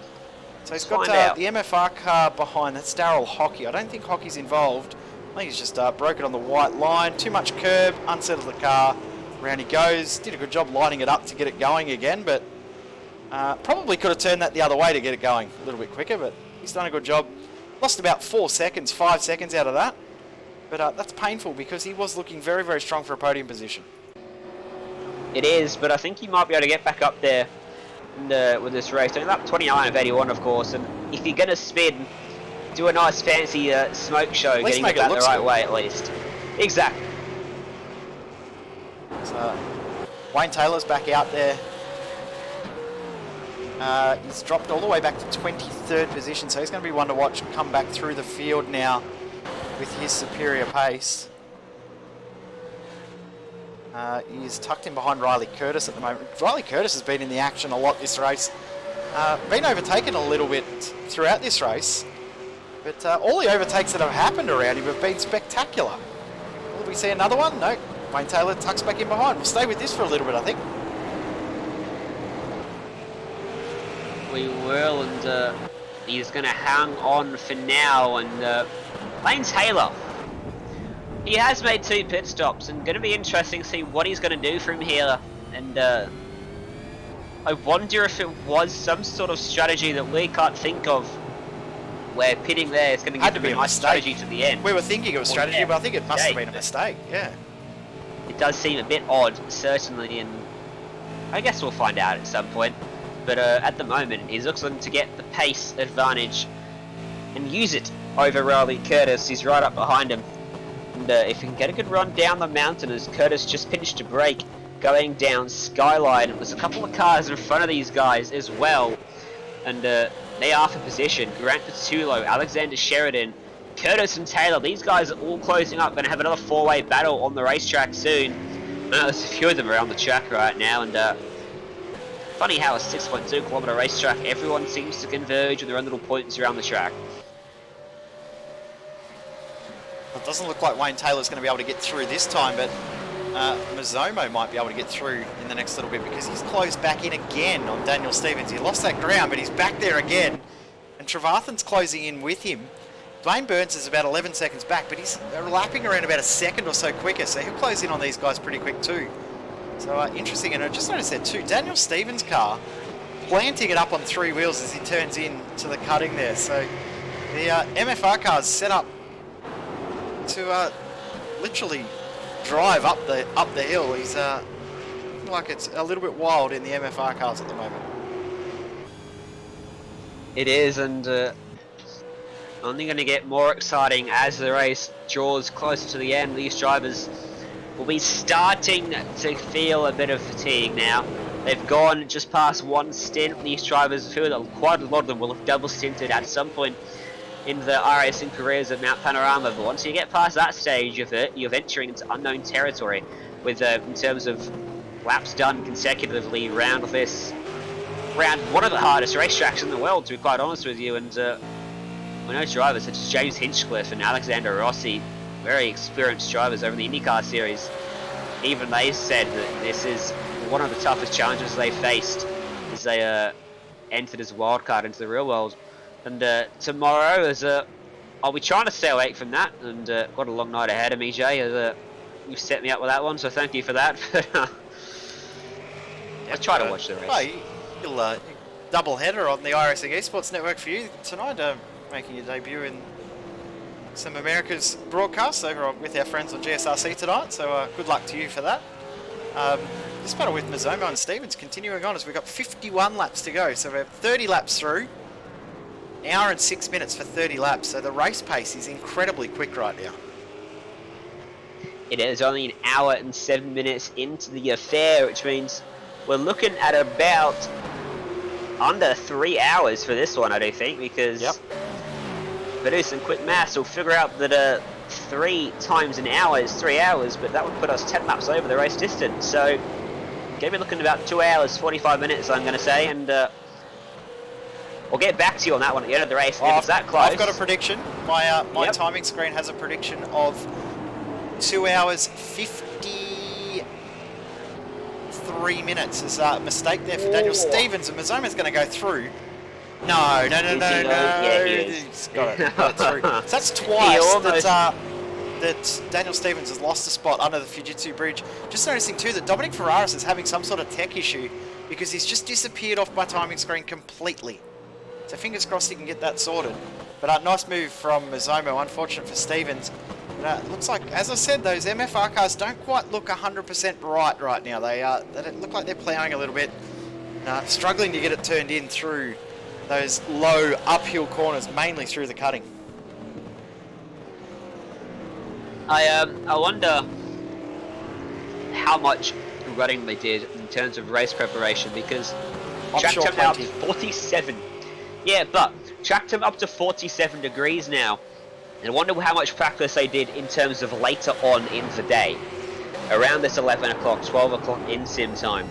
If all they did was practice at 10 AM, the track's down at 36 degrees, you're going to have a car that's handling completely differently with the track now 11 degrees hotter as well. So that could be an explanation for you.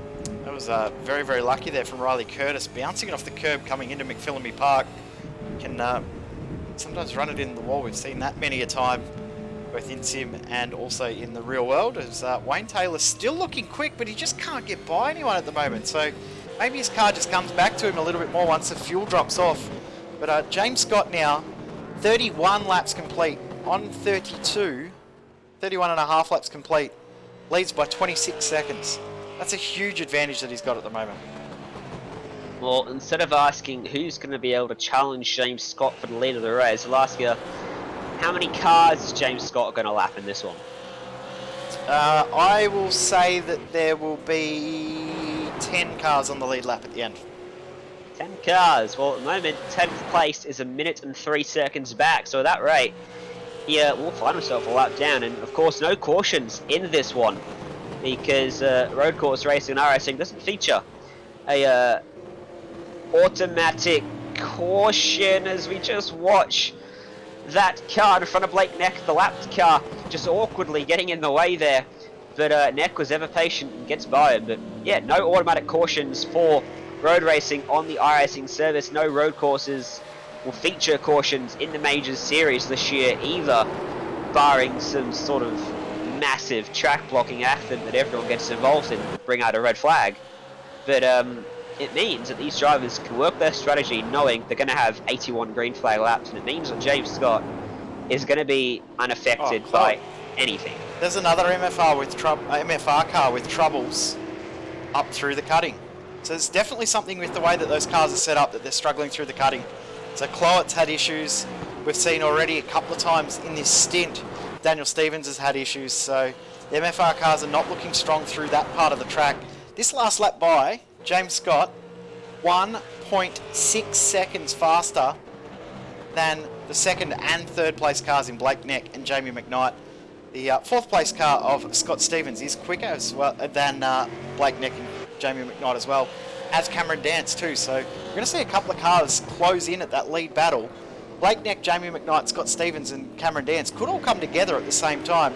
Scott Stevens is on an alternate strategy. Just see Matthew Cloett have another hit in the wall. So been some bizarre things going on in this race, and some drivers that are really out of position with a lot better pace. And another MFR car. This is so easy to identify with that beautiful purple skin. It's Brett O'Brien looking to make a move here as Brett Gerards comes into the pits, because there's another MFR car with a bit of trouble. Danny Vassell just loses that spot to Brett O'Brien. There was no pressure there at all. O'Brien, as we know, is probably a little bit out of position, considering he had to start from the rear of the grid. He's now found himself up into 13th position. Not bad from 41st. Not bad at all. Well, it's the second time I went to start a point and it's escaped me, and not having a good one. But Jamie McKnight, we haven't seen him much at all this race. We haven't really talked about him at all. He's sort of in no man's land. He's 4 seconds off Blake Neck, who's 3 seconds ahead of Scott Stevens. He hasn't really had any battles all race long. He's just been minding his own business and keeping that car clean, and a good experienced, mature drive from Jamie McKnight so far, not making any mistakes, and running around in third place too. Certainly not driving so lonely, because third place is a good minute ahead of the guys in around 15th place. So I'm interested to see how he goes once he gets into some battles further on into this race, potentially with Blake Neck, maybe with Scott Stevens. And I wonder whether Chris Purnell or Cameron Dance can find anything and close up towards those guys, because they're only about 10 or so seconds back, which is certainly achievable over the course of 45 odd laps still to come. Yeah, well, this lap by James Scott a little bit slower. Blake Neck and Jamie McKnight found a bit of pace. Scott Stevens about the same pace. Cameron Dance just crossing the line now about the same pace. So they're all very evenly matched in pace. So it could come down to one mistake in the pit stops, which could completely change this this podium battle at the front of the field here between Neck, McKnight, Stevens, Dance and Purnell. Mazzomo, Stevens, Daniel Stevens, Dave Trevathan, they're also still not out of it. As I said, one mistake in the pits, one bad pass of a lap car, one misjudgment of a braking marker, especially when we're coming up towards the 3-hour mark of a stint, will really, really change the complexion of this race. So, I mean, James Scott is blitzed out in front, but he's not guaranteed of winning this race. There is no way that you could say he's guaranteed of winning. Oh, no way. I mean, as this race goes on, fatigue is going to be absolutely huge this guy's going to have to deal with, and you cannot afford to make a mistake on this track once you get into this area of the racetrack. If you make a mistake, you're going to go in the wall 10 out of 10, 9 out of 10 times, and that potentially happen to James Scott. A lapped car could find the fence in front of you, and you could have nowhere to go. We saw that in the real world in one of the practice sessions just a couple of days ago as well. And you know, the nature of this track, anything can happen, and we've seen quite possibly everything happen over the course of the years at Bathurst. Yep, the one thing when you go into a race at Bathurst is to expect the unexpected. That is the only thing you can expect in a race at Mount Panorama. Just seeing on the timing screen, well actually just seeing something else on the timing screen. We saw Danny Vassell was tucked in behind, and have a look at what corner this is for another MFR car running into trouble. Now there has to be something that these guys have done with their setup that is causing issues at this corner. Cutting has caught out another MFR car. Oh, I remembered my point. Thank you for reminding me, Danny Vassell. MFR are going to be losing a ton of ground at the team's championship with this race. Yes, they will. Because with all these mistakes they're making, like that one right there, just getting on the throttle too quickly, it seemed like, coming out of the cutting, they're dropping further and further down the order, and they're not taking in many points at all. And in the battle for around 3rd or 4th place in the team's championship, they could find themselves losing out very quickly. A little bit unfortunate there for Vassell, and now he's got Alexander Sheridan tucked in behind his rear wing. So we'll see if Sheridan can gain a spot. Well, Sheridan up there in the championship has been consistent throughout this series. This is definitely one of the races that he'll be looking at as a no-go for him, as a lot of drivers in this region are looking at, because we've got a lot of ring-in drivers for this round, because it is our region's race.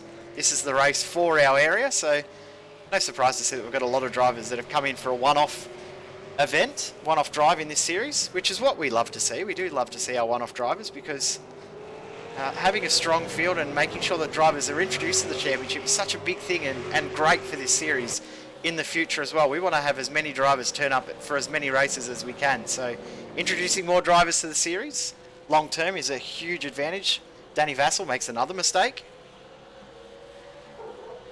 Sheridan looks like he might be able to take an advantage, and I can confirm that the guys are watching from Mount Panorama. I did say earlier that they were watching. Can confirm they are watching. Hello to Jonathan Ben, who is of course not able to race tonight. Yeah, good to see the MFR guys getting some support from their teammates over at Mount Panorama. And here's a battle with one of the MFR cars. This is the 318 on board, looking back at Danny Vassell, looking back at Alexander Sheridan, excuse me, and Sheridan will be looking to make a move and probably want to try and make it at the chase. It seems to be the favoured overtaking spot on the track today. And that and turn 2. No one's really cut a move at the last corner or turn 1. We've seen a couple people do it, but certainly that tailwind down Mountain Straight and the headwind up Conrod Straight is really benefiting overtakes at the end of those two straights. Yep, definitely is.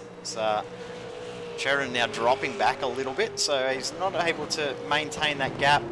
Gaps at the front staying very, very stable. Purnell is closing in on Dance at around about half a second a lap.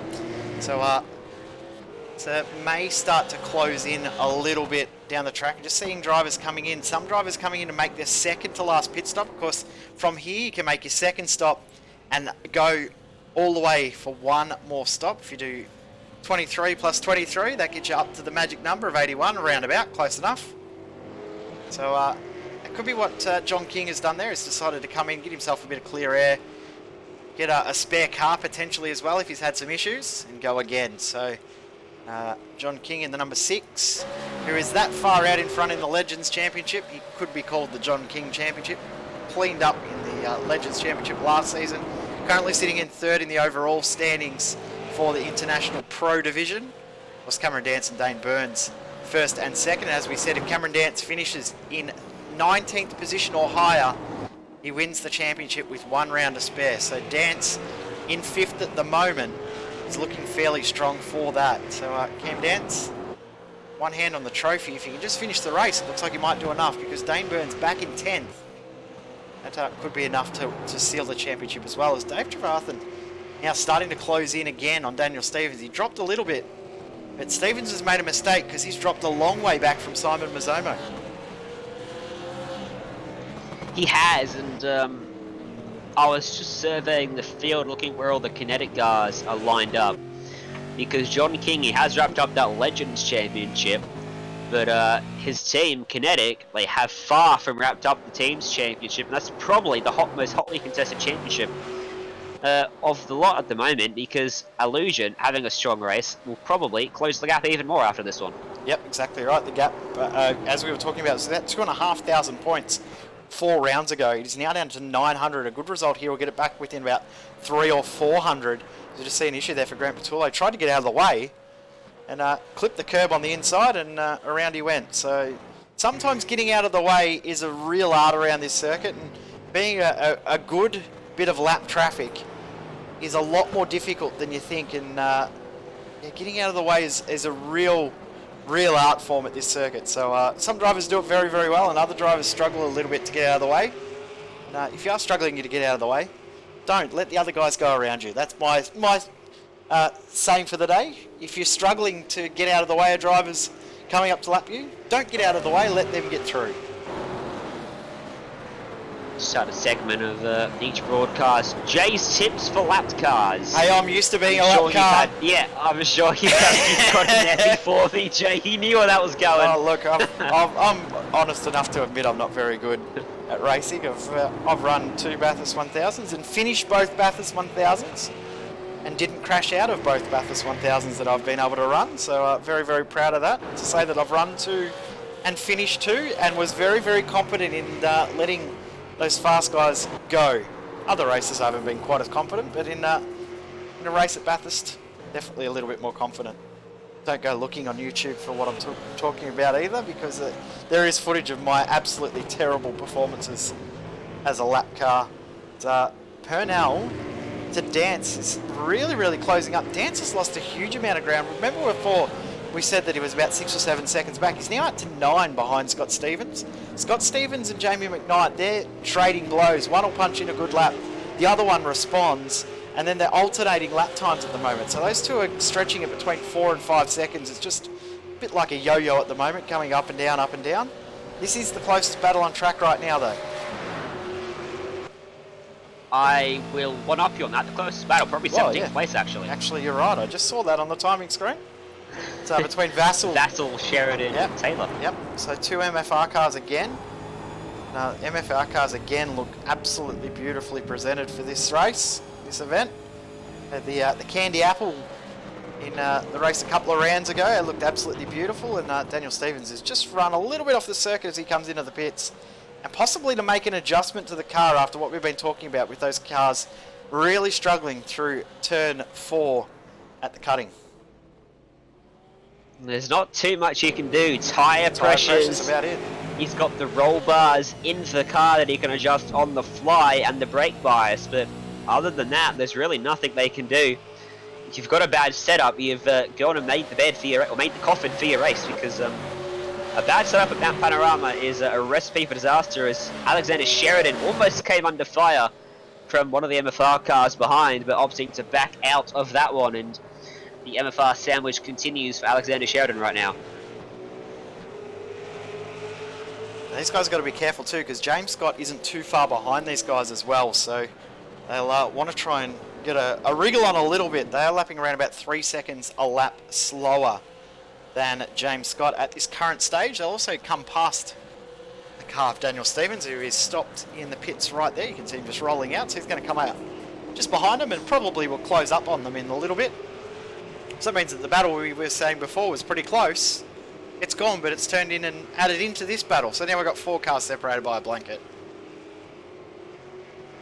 And Daniel Stevens probably won't find it too difficult to get by Wayne Taylor and Danny Vassal, considering he is running so much higher up the order in terms of adjusted positions once everyone makes their pit stops. And that is the danger with pitting early, is you do risk putting yourself back in traffic, and when you're in the traffic that is battling hard like these 3 in front are, if they make a mistake, you can get involved very easily, and something to have to watch out for. Looks like someone's made a mistake. We've got a replay up on screen. This is a super slow-mo.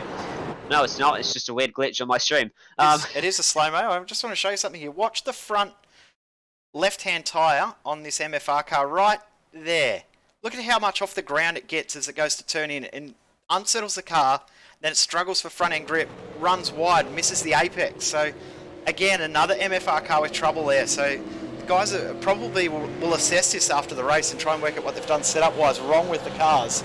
But all of the MFR cars, every single one of them is having the same issue at the same spot.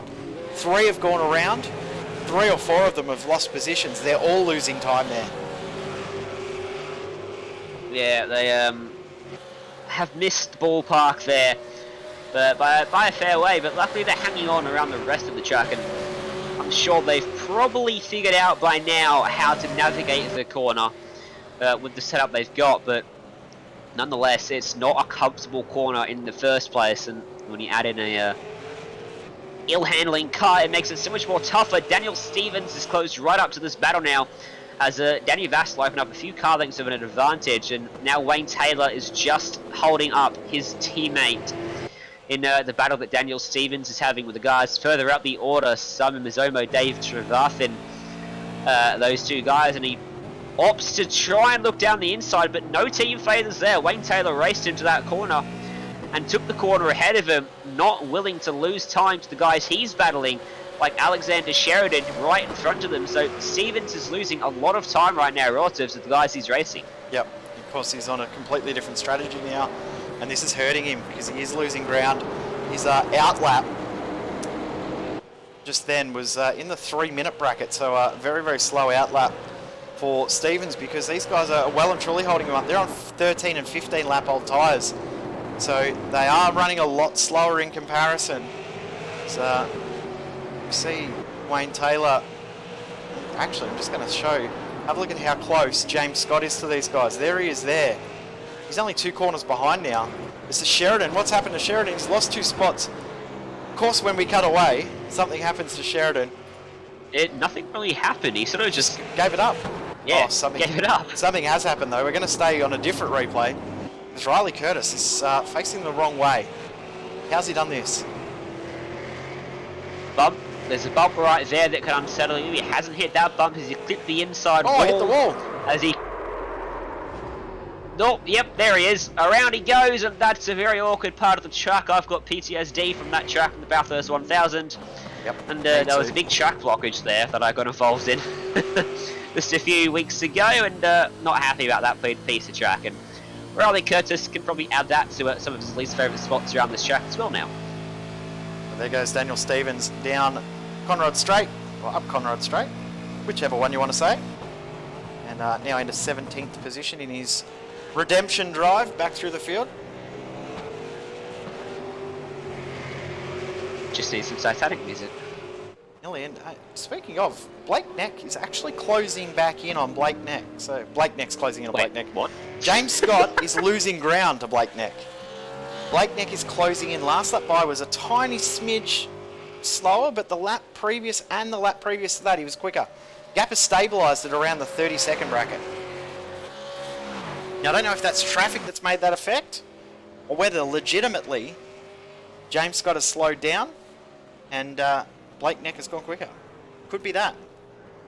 Well, of course, there's really no need for James Scott to push right now, because with 40 laps left in the race, Blake Neck would have to close in at around 3/4 or just under of a second a lap, which is a huge margin when you're racing at the level of speed that these two are racing at. So Scott can afford to just ease off just a bit and be comfortable in how he navigates the track and not make a mistake. And he knows he's going to have to be careful when he comes up to the laps cars. There's a few big packs of cars that'll come up too soon, not least of which is the battle we've been watching for the last few laps of Vassal, Stevens, Taylor and Sheridan, who has actually fallen away off the back of this group. Again, not quite sure what happened to Sheridan. He came around the exact same corner we saw Curtis spin and just got offline and lifted and let the MFR cars go, who are now not 1, 2, 3, but 16th, 17th and 18th line of stern on the racetrack, led by Danny Vassal. Yep, Vassal, Stevens and Taylor all nose to tail, and Stevens is the quickest out of the group. So he's going to get another spot here. Here's Daniel Stevens. Williams isn't too far up the road either, up there in 15th place, and neither is Matthew Clement, the other MFR car, up in 14th. No, not too much separating actually. There's 6 or so cars in terms of where they are on the track at the moment. Oh, and Shane Bowen too, he drank the final corner. Yep. And Scott Stevens just finished his second pit stop. Of course, we are now coming up to the halfway point of the race. So James Scott, the position he is on the circuit, he's past halfway. Just coming up to complete lap number 41. It's start 40 to go. And what did I say the prediction was? About 1 hour 53? Sorry, 2 hours 53. I think was my prediction. Well, we're just crossing the line there to start 40 to go. 1 hour, 29 minutes. It's going to be pretty close. Might be about 2 minutes off, I think. While we've been watching all this unfold, Brenton O'Brien moved past Dave Douglas for 11th place on the run up into turn number 2. So that was Brenton O'Brien up almost into the top 10 from 38th on the grid. And that drive continues for him. He's got Adam McLeod a few corners ahead of him now, and that is to replay relatively easy. Douglas just let him go, I think, in the end, and happy to tuck in behind him. Maybe save a bit of fuel while he can in his draft, but it looks like O'Brien's got a lot more pace than Dave Douglas, and he's driving away from him already. So James Scott now with under 40 laps to go, probably in about an hour and 25 odd minutes of racing left in this one for him as he makes his way up the mountain once again through Reed Park, through Metal Grate, big huge left turn up to McPhillamy Park and back down the hill once again towards Skyline. One of the most spectacular pieces of road I have ever seen in my life. Been lucky enough to go to the mountain 4 times. And, cannot wait to go again. Unfortunately, I've been sent text messages all weekend from people who are there this weekend. The worst one being my own father. That's the worst one. He's rubbing in that he's there and I'm not. So, hello, Dad.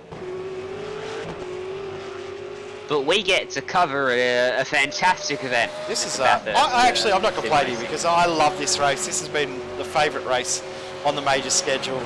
Was last year, again this year, and this year with so many more cars out on track, it's just made it even more spectacular. As officially Dominic Ferraris has retired from the race, which is devastating for him. He was doing a great job. We've seen Dave Trevarthen in the pits, also seeing 21st. Yeah. Riley Curtis and Brett Gerards. Battling for 21st place.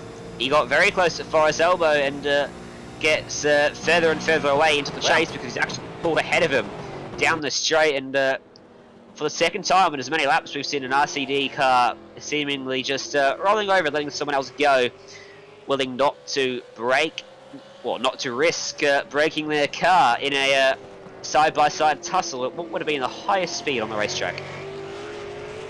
Yep, so Gerard's now will gain another spot with a few other cars in the pits, that being now 18th position. We've got Shane Bowen in the pits right now, which leaves only 14 cars on the lead lap right at this moment. Danny Vassell almost looping it around, coming out of Griffin's Bend, and just in the background there you can see James Scott in the lead of the race. So James Scott now 32-second advantage. Of course, if you do want to keep up to date with everything that's happening out on the circuit, in regards to timing, stats, all the numbers, all of the different sector times as well, all available on our website. You can get there very, very quickly at simspeed.live. It'll take you straight to the live timing page for each of our broadcast races every single time we are live. Of course, we are live on Twitch once again as well, at SimSpeed Esports. You can watch us on Twitch as well as on Facebook Live and on the iRacing Esports Network YouTube channel. Of course, if you are joining us on the iRacing Esports Network, make sure you do subscribe to keep up with all of the racing action that happens here on this channel.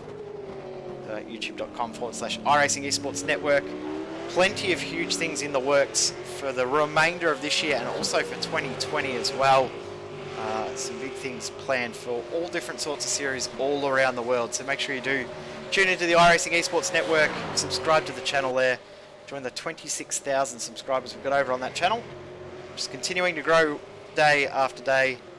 And some huge announcements coming in the next few months about what's happening in the iRacing sphere over 2020 as well. Looking forward to hearing what's to come. You've really been teasing me about that today, haven't you, Jay? I have teased you a Not the lot for first that. You were time you've trying to get mentioned information out of me, and I said I can neither confirm or deny anything. You were throwing all different sorts of things at me, and I just gave you nothing. See, even the commentators here at SimSpeed don't know too much more about what's happening in the future. We're all just as surprised as you are when these announcements are made, which makes it a whole lot of fun when we hear all the announcements, and I'm looking forward to it. Whatever it may be. Could be nothing as well. That'd be the ultimate troll, Jay. I wouldn't do that. But no, I can confirm there are some really cool things being planned for 2020 in the AusNZ community as well. So make sure you also subscribe to our channel at SimSpeed TV, and so we'll have a really, really cool graphics package out for 2020 as well. I do know that you have seen that one that is in the works. Oh, I have. He's been working hard on it. I've given you some tips as well, some advice, some do this, Jay. Yeah, well, we've tried a few things, and it's starting to come together quite nicely. So 2020 will have a really cool new look as well for us on the broadcast, as well as Dave Trevathan. Again, have a look at who he's coming out from the pits with. Another MFR car, this time Daniel Stevens. He's battling again as Simon Mazzomo comes in. If you guys are looking like they're not going to run the 23 lap stints that they ran earlier, I think they've realised that the tyres probably don't like it that much. And rather than run the 23, 23, 23 and 11 or 12, let's run at 23, 20, 20, 17 and take a bit of load off those tyres, because those last 3 laps are absolutely hurting. Have a look at the track temperature now, 50 degrees.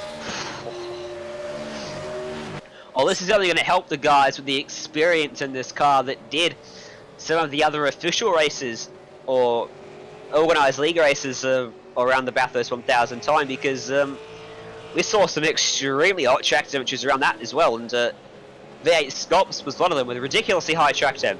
Yep. And James Scott, he would have driven on that, and he'll be pretty comfortable right now as a result of that. Someone who wouldn't have had an opportunity to drive on that is Chris Purnell. I don't think he even attempted to make that one, and Well, I think the only time I've seen Purnell run this car was this race last year. yeah. And I'll keep that to myself, a conversation we've had about the supercar before, but this car. But yeah, Purnell, he does like this car quite a bit, and loves to run in it, that's for sure. So he has love on his chance to get in and drive it today in a major series, a series which he loves to run in and has pretty much ran all season long. So yeah, but he might struggle with his high track temp he hasn't had too much experience in. Back in the pack, Mazzomo and Sheridan. Well, Sheridan they're closing up. Danny yeah. has to lose. Yeah, so Mazzomo's just come out of the pits right in between Vassal and Sheridan. So fresh tyre advantage versus 2 cars with older tyres. But Sheridan's got some decent pace, so Mazzomo might have a little bit of trouble here depending on whether Vassal jumps into the pits. We're just seeing Chris Purnell in the pits now, so second round of pit stops pretty much underway for nearly everybody in this field now. As Wayne Taylor has just come out of the pits. He's come out right behind Trevor Mack. Taylor in for his 3rd stop, unfortunately. We still don't know what happened there to Wayne Taylor in that 2nd stop when he had to come back in again only 2 laps after a short stop. We thought he was pulling the ultimate beautiful strategy card, and unfortunately now he's back in 23rd. So we've gone from talking him up to being a little bit disappointed with how it's played out, because we could have seen him with the pace he's got. He could have been in the top 5 or 6. Yeah, he certainly could be. He's had some good pace all race long, and I suppose that is a good thing for him, being back that he should have the pace advantage over the guys he's racing. He will be able to make some moves and finish as high as he can with the mistake or whatever happened to him earlier on in the race. And he's in 13th place, which isn't too bad. He hasn't made a pit stop in the last 20 laps, so he's due into the pits anytime soon. And Windows, stop telling me to update.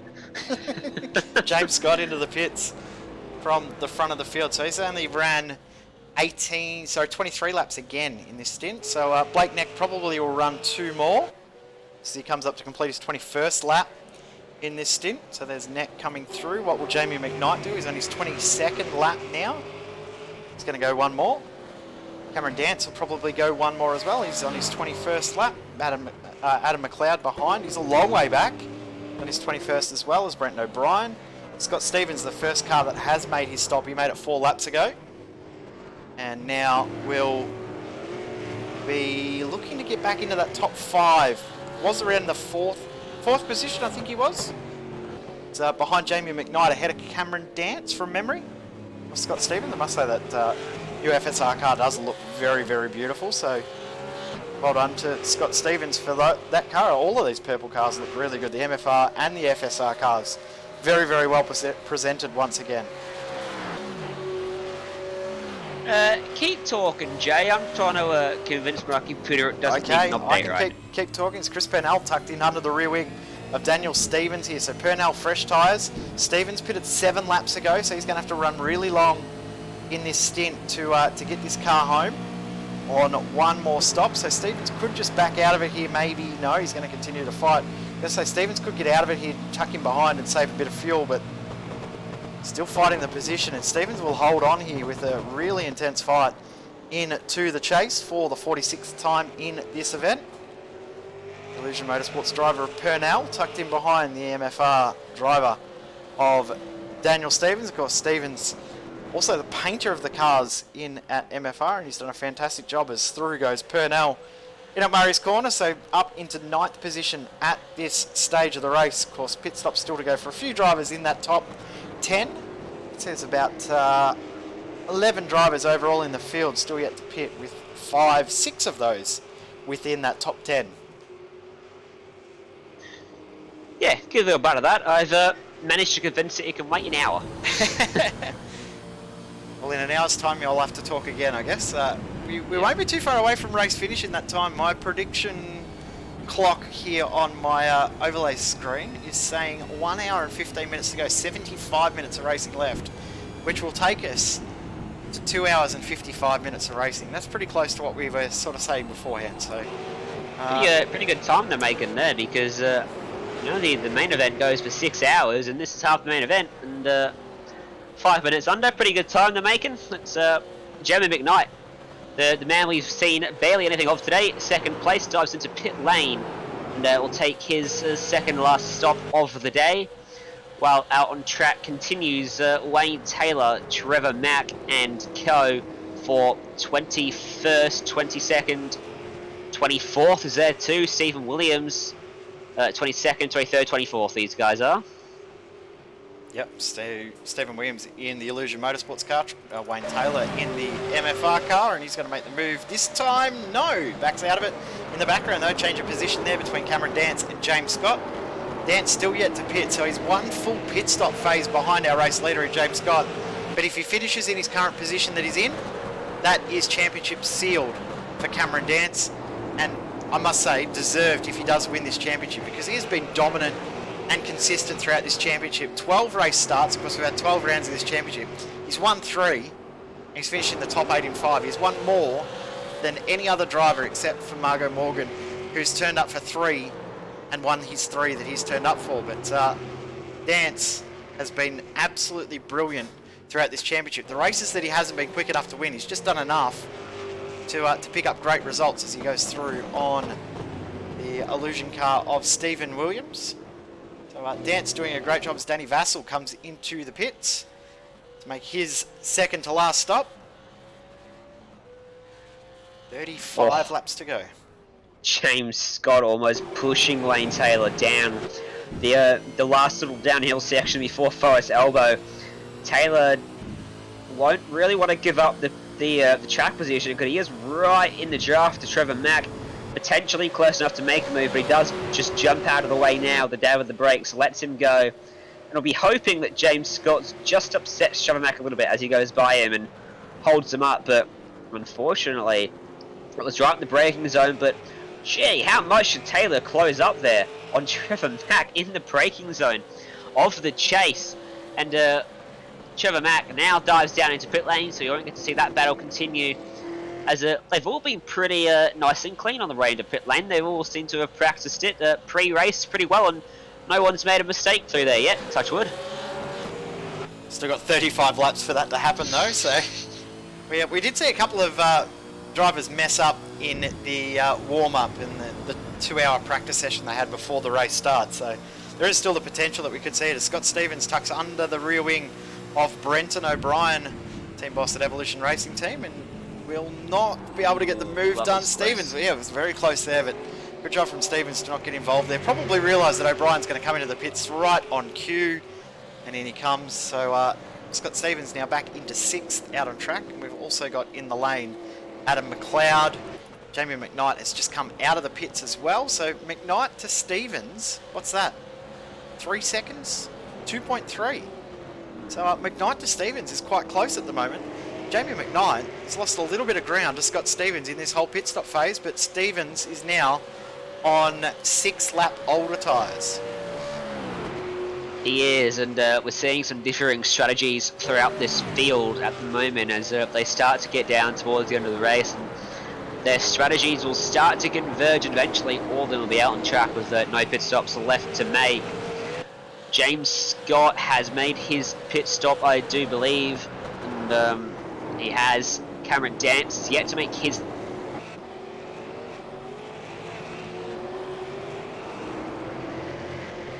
I think we just lost you for a second there, Ryan. Hopefully you're back in a sec. There we go. I'm back. Got you back again. Stevens. I'm back. No, it was, Scott Stevens actually getting held up a little bit here. As just seeing pit lane light up between O'Brien, Gerrards, and O'Brien and Gerrards are going to come out very, very close here too. Have a look at this. O'Brien right behind Brett Gerrards, and he's not quite going to get the run up the mountain, but he'll have the tyre advantage. Gerrards on 15 lap old tyres as Blake Neck finally comes into the pits from the lead of the race. Cameron Dance will also come in now too. That will cleanse our field once Dave Douglas comes in. We'll actually get a real read on where this field sits as now Jamie McKnight starting to break away again from Scott Stevens. Now he's got his tyres back up to temperature. Big hello to everyone who is tuning in here on the iRacing Esports Network for the Major Series for the first time. We only have 1 round left in this series after tonight too, which is a little bit sad. But we know that the 2020 season won't be too far away. After that, the last round will be the Brazilian Grand Prix in November, early November. I think the 2nd of November it is from memory, as James Scott retakes the lead. If you do want to be involved in it, head to the Majors website, pacificmajors.com, and you can be a part of all of the races here and get yourself on the iRacing Esports Network. In comes Dave Douglas, so that is pit stops done, and we will be back on cycle. So James Scott leads, Blake next 2nd, Jamie McKnight 3rd, Scott Stevens 4th, Cameron Dance will retain 5th position. Chris Purnell will be rather close to Dance. Purnell actually might jump Dance here. Dance still stopped. Dance away. And Purnell is not going to be far away. It's going to actually be quite close between Dance and Purnell here. Have a look at how close this is. It's going to be a great battle down to turn 2. Cameron Dance immediately throws that car down to the white line on the right-hand side of the track. But the bad news for him is that Chris Purnell has a lot more speed as a result of being on the racetrack. And Purnell moves up into... Oh, well, hang on. What am I filming now? Up into 7th place. And 5th place it is. 5th place it will be, as Cameron Dance is going to have to make this move... and get the spot back from him as they just navigated a couple of laps cars behind him, who got very close through the cutting, Trevor Mack and Riley Curtis, and yeah, good move there for Chris Purnell. The undercut works for him there.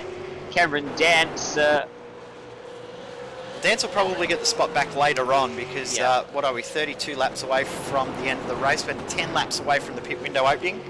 Purnell on 4 lap older tyres. Dance might actually get the move done out on track rather than in the pit stop, but 4 lap shorter stop. That's around about 8 seconds, 9 seconds of fuel for 4 laps worth. So we could see Dance get through either on track, but more likely if he doesn't, he will definitely get past in the pit stop phase. Yeah, well, I was going to say, he doesn't need to push. He's where he is right now. He's got the championship wrapped up, and something I want to point out, it can't be understated, the level of talent and ability to win the championship in the Majors series, because it is such a rounded series, so many different events.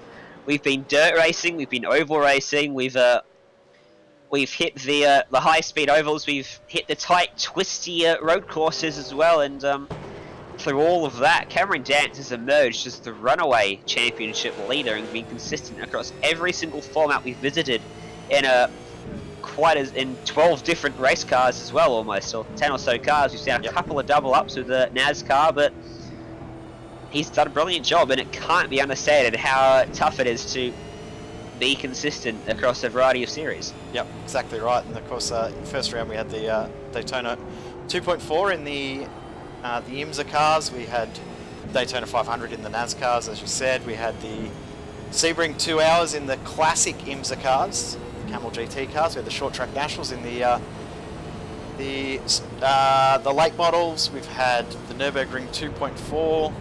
We had the IndyCar. We've had the classic cars in the old Lotus 49. We've had the NASCARs again. We had 2 IndyCar races, Le Mans 2.4, and of course, as you said, the Kings Royal, which of course was a dirt race, which Cam Dance should have won, but believe it or not, didn't. He didn't win the race that he said that he wanted to win more than any other. So, while we said he's had won 3 races, the one that you would pencil down as him as the winner straight away, he didn't win. World Championship driver, isn't he, in the dirt scene? He was. Yeah, I'm not sure if he is for this season coming up, but next season. But he definitely was in 2018 and 19. So I'm not sure if he's got his license for 2020. But yeah, he's lost to James Robbie, another very, very well-known dirt driver in the AusNZ community. Did pick up the win in the Kings Royal. Yeah, that surprised you there, hasn't it? Certainly would have penciled him in for. I just assumed he'd won it. I didn't really pay any attention to that result, and yeah. I don't think many did because everyone was expecting him to win so easily. Exactly, and of course, next round, the final round, the highest speeds of them all will be going F1 Formula 1 racing at Interlagos. In the old F1. In the old F1 too, the good sounding F1 car. Yes. Yep. Need to turn our volumes down a little bit for that rather than turning up our Hoover. I mean, final round of the season. Yep, final round of the season from Interlagos. And that'll be a really open race because I don't know anyone in this field that's really experienced. And if you do want to be a part, as I said, head to the Majors website, pacificmajors.com. You can be a part of that series. Dance just happy sitting in behind Purnell here, probably saving a bit more fuel to then get even more time up the road. So, Dance doing a very, very smart job right here. I'm going to cut away because Adam McLeod and Brett Gerard's very close. Now look at the damage to the front of that car just ahead there of Brett Gerard's. If I actually click the right button, it will show on screen who I'm trying to talk about in the battle. McLeod and Gerard's very, very close, but Gerard's that front left-hand side of the MFR car, that wheel that we've said has been causing trouble up the mountain, is heavily damaged there for Gerard's. Yeah, it is, and it's looking second best as he gets a bit trigger happy on the throttle there, coming out of the first corner. Adam McLeod will be loving what he's seeing on the back of that car getting out sideways, and him closing up and using that just as an advantage. Will most likely close up through the cutting as well. These are the issues we've seen with the MFR cars, and let's have a look. Let's see how well Gerards gets through the cutting this time by watching him on board as he gets through there pretty nicely, but I'll tell you what, he closed up the gap for sure, did Adam McLeod through the cutting, so still not comfortable. Yeah, that car just doesn't look right through there. There's something that's not right through that one corner. The rest of the lap doesn't look anywhere near as bad, but that one corner is a real issue for these guys. So they've done a good job there. I mean, overall the team is looking in decent spots. 11th, 15th, 18th, 21st, and where is... Oh, Daniel Stevens in 7th position. I was like, sure he was up the field, and I'd missed him as I went through the list. So that actually won't be too bad for them in regards to the team championship points. She said Illusion looking to get a big chunk of championship points for the team's title in this round as well. Of course, Chris Pennell in 5th. That'll help them out. And Kinetic, they're having a devastatingly bad race. You can see Dean Mole's in the pits. Jake Fox is in the pits. Who else isn't having a great run? Trevor Mack. John King back in 24th. Lap down. Yep. So yeah, they're not having a great night. The Kinetic Swift drivers. So of course they're main driver from last season, being Swift Racing's, of course, joined for Kinetic for the series. Josh Nowak, very, very good friend of us here at SimSpeed TV, unable to race all races this season except for one. He's run one race for the entire championship to defend his title. He ran the first round, DNF after half an hour. So after dominating almost every race, he won this race by nearly a lap last season. Hasn't been able to defend his title at all, has Josh Nowak. So it's a bit unfortunate for him, but this battle between Gerards and McLeod continuing on. Dance is just happy sitting behind Purnell, so we won't focus on that for the moment. The rest of the field is all spread out. Gap at the front now, 42.5 seconds. That's astounding from James Scott. And you said at one point that Blake Neck was starting to edge a little bit closer. That's gone out the window because it's 10 seconds bigger the gap since we last touched on that one. And I'm just having a look at the guys that are a lap down to see if anyone's battling a lap down that's escaped my vision, but it looks like everyone is all on their lonesome at the moment, and the only close cars are the lapped cars and in this battle for 12th place. Yep, Dance Purnell's still close, about the same gap as this battle here, but Dance doesn't look like he's too keen on making a move at this stage, so we won't focus. Actually, I'm going to cut away because I tell a lie. Have a look at the gain he's getting, and right on cue, out of the throttle early to save fuel. So Dance pretty much giving away his strategy right now is the huge fuel saving from Dance. We are 6 laps away from the pit window opening. So we're not far off seeing the guys in to make their last stop. So those guys that are off sequence, the likes of Brett Gerards, he's on his 20th lap in this stint. He may have to save fuel to get that lap at the end. He may be 1 lap short on fuel. John King is in the pits now, and he will be short. He's going to have to come in for another 2 stops. So this stop plus 1 more. So King, that's going to hurt him even more in regards to time. And, Gerards! Who was that he got past there? That's Ducati McCarthy trying to get out of the way. Again, just it's a real art form getting out of the way at this circuit. You probably should have just continued on and then ran wide through the chase itself. But Ducati McCarthy's struggling a little bit. His fastest lap, a 2:12.0. Compare that to James Scott. 2:07.0. He's 5 seconds off James Scott's pace at the moment. So always a tough ask when you are that much behind the pace of the rest of the field. As you can see there, McLeod, he's going to get this move done here. He is, and does Gerard start its time to fight yet? And doesn't look like he does. Tucks back in behind, and at some point we're going to reach a point in the race where drivers don't let drivers past, and they will start fighting tooth and nail for their positions. Are you going to say tooth and tail then? Yes. That's going on the quote wall.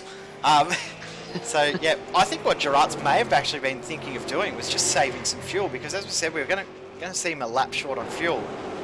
He's dropped too much time, but I was thinking whether he was trying to tuck in behind and just use a bit of fuel saving there, but that's not going to be the plan for Gerards. He's going to have to work hard to get back up to the front of, or up to the back of Adam McLeod as we go back to Dance. Have a look at him bouncing off the curb there through the chase.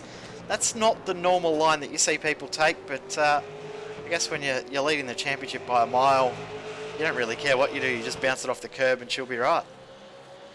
Oh, I was leading the championship. Who are we to say what's right and wrong? I've never led a championship, so who would know? Me too, Jay. Me too. That's why we're up here in the commentary box. Even then, I probably shouldn't be here either. At least that's what other people keep telling me. And Cameron Dance is he's definitely closer to Chris Purnell now that you've said he wasn't going to make a move. He must be listening to the broadcast going, you know what? I'm going to go make a move just to prove Jay wrong. Well, I do know that Cam does often tune into the broadcast while he's racing, because he often will just poke his head into the YouTube chat at inappropriate moments. So Cam, very, very well known to listen in, text and drive in the middle of races. Usually if he's racing oval races, he'll pipe into the chat during caution. So Cam, very, very well known to text and drive. We do not condone that here on SimSpeed TV. Cam, if you're listening, do a skid. Do a skid, bro. Put it in the fence, mate. make this championship interesting. No, he's done a good job, so we shouldn't put him off in regards to the championship. He definitely deserves a good result.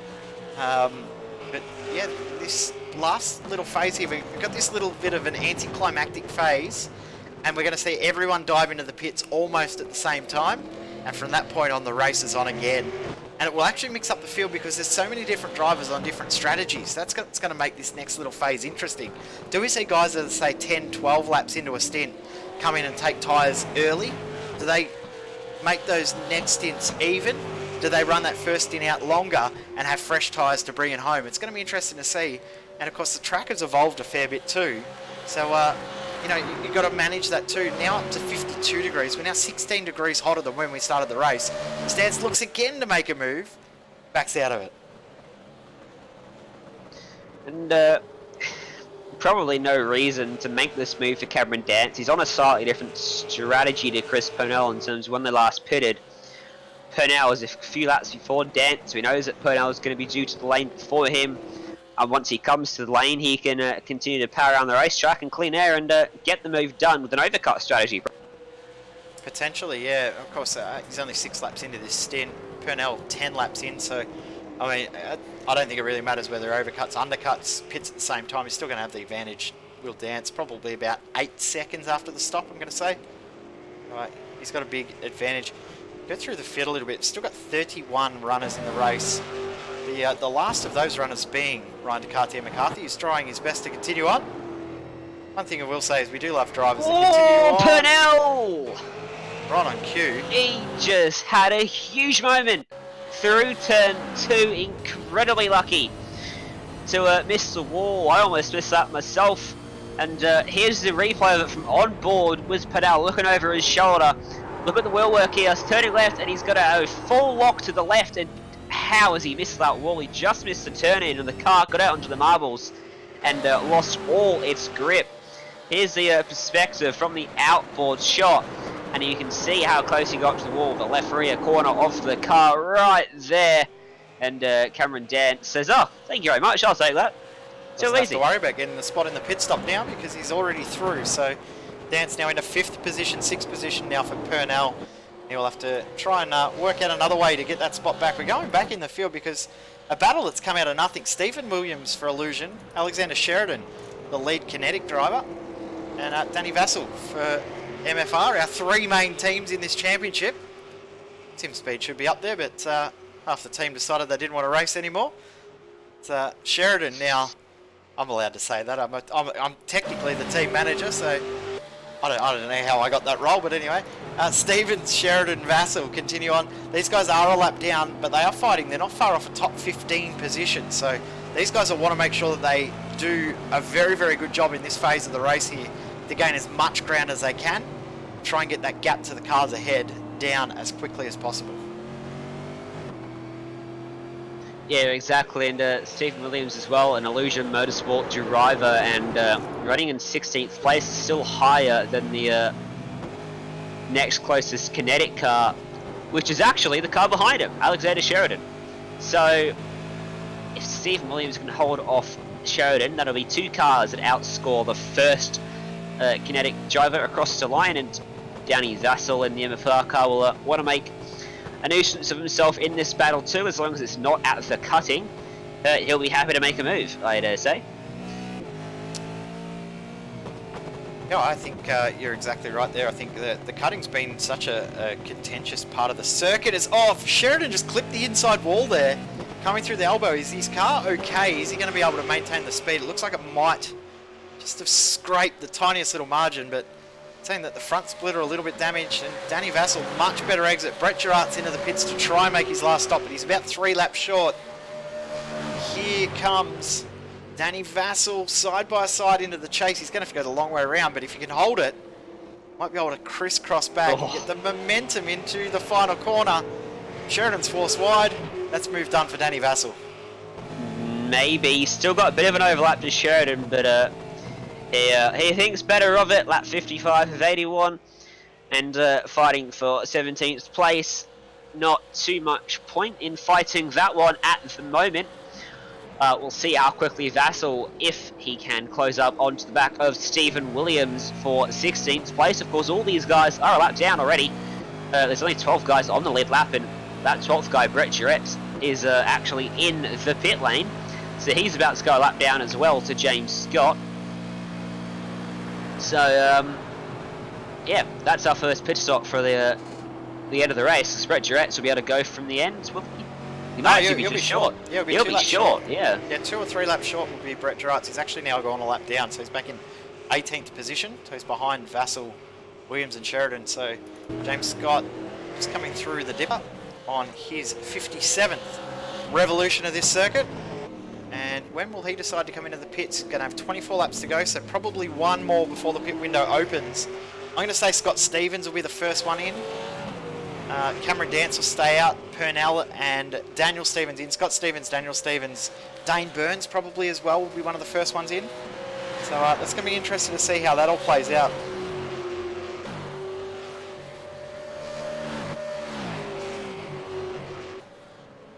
Purnell has dropped a lot of ground since he's been passed by Dance too. He's just lost all his momentum since he's been passed there. That one little mistake has absolutely killed all of his momentum.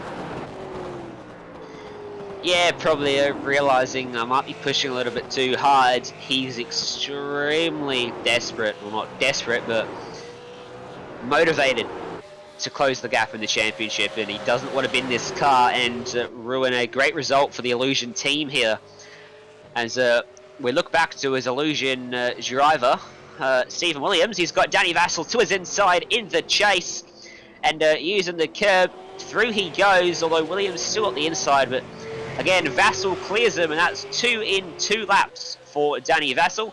He moves up into P16, and Williams is quite late on the brakes there, but pulls it up in time, and moved on. Too easy. Now Vassal can focus on moving up into what'll be 14th place. They both picked up a spot actually as a result of Gerard's pit.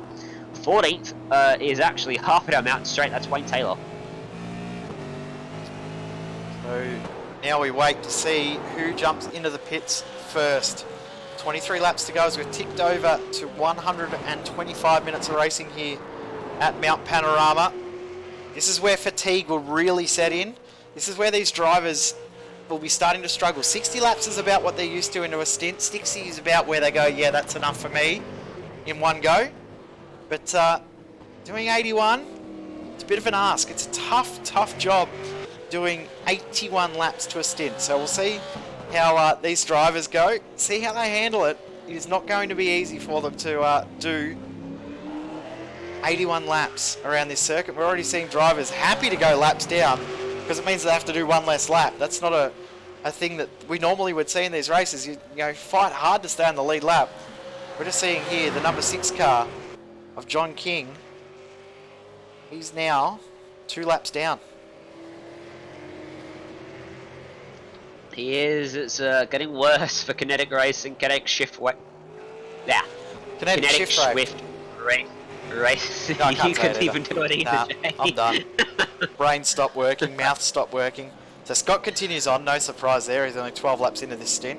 I'm going to say he'll come in at about 6 laps. Split those 2 stints in half. There's Blake Neck coming out of Forest Elbow. Jamie McKnight just coming out of the dipper through the S's and down to Forest Elbow himself. Not too far behind is Scott Stevens. There he is in the purple and white Fusion Sim Racing car. Cameron Dance in 5th position, just coming through McPhillamy Park up to Skyline. Purnell just behind.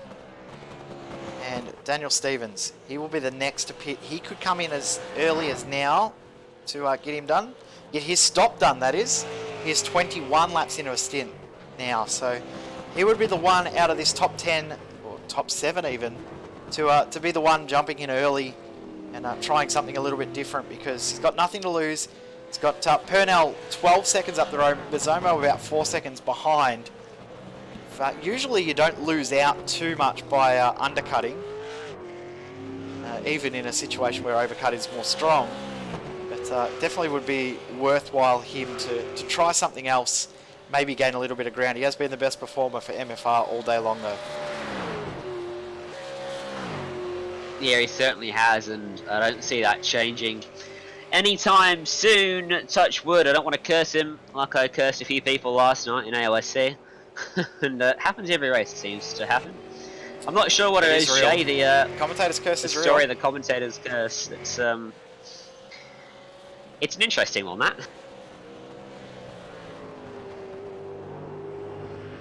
Stevens crosses the line to complete his 58th lap. Start his 59th revolution of the Mount Panorama Scenic Drive.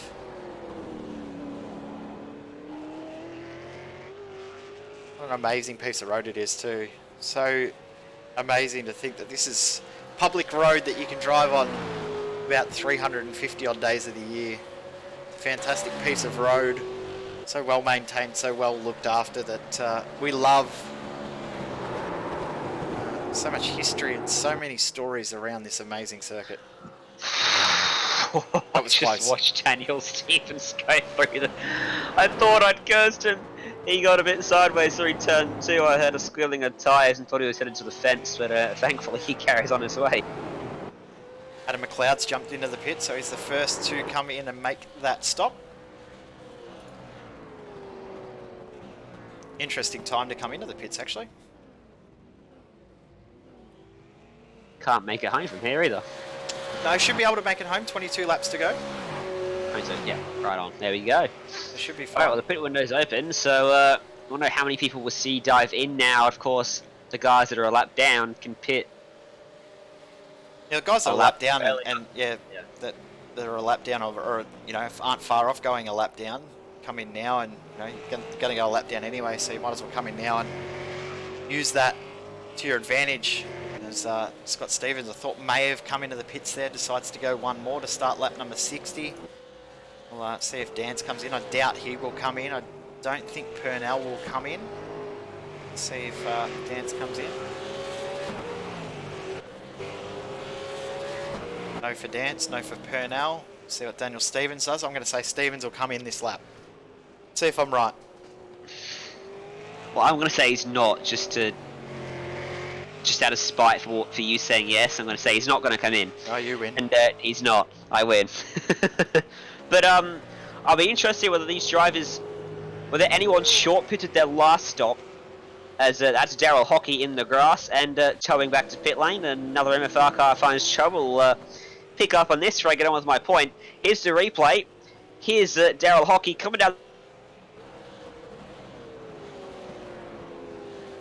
So what's happened here into turn 1? Through Hell Corner he goes, and just lights it up. Oh, that's weird there for Hockey. Unfortunate for him, but that's a weird incident for Daryl Hockey. It is. I've really got to fix my internet.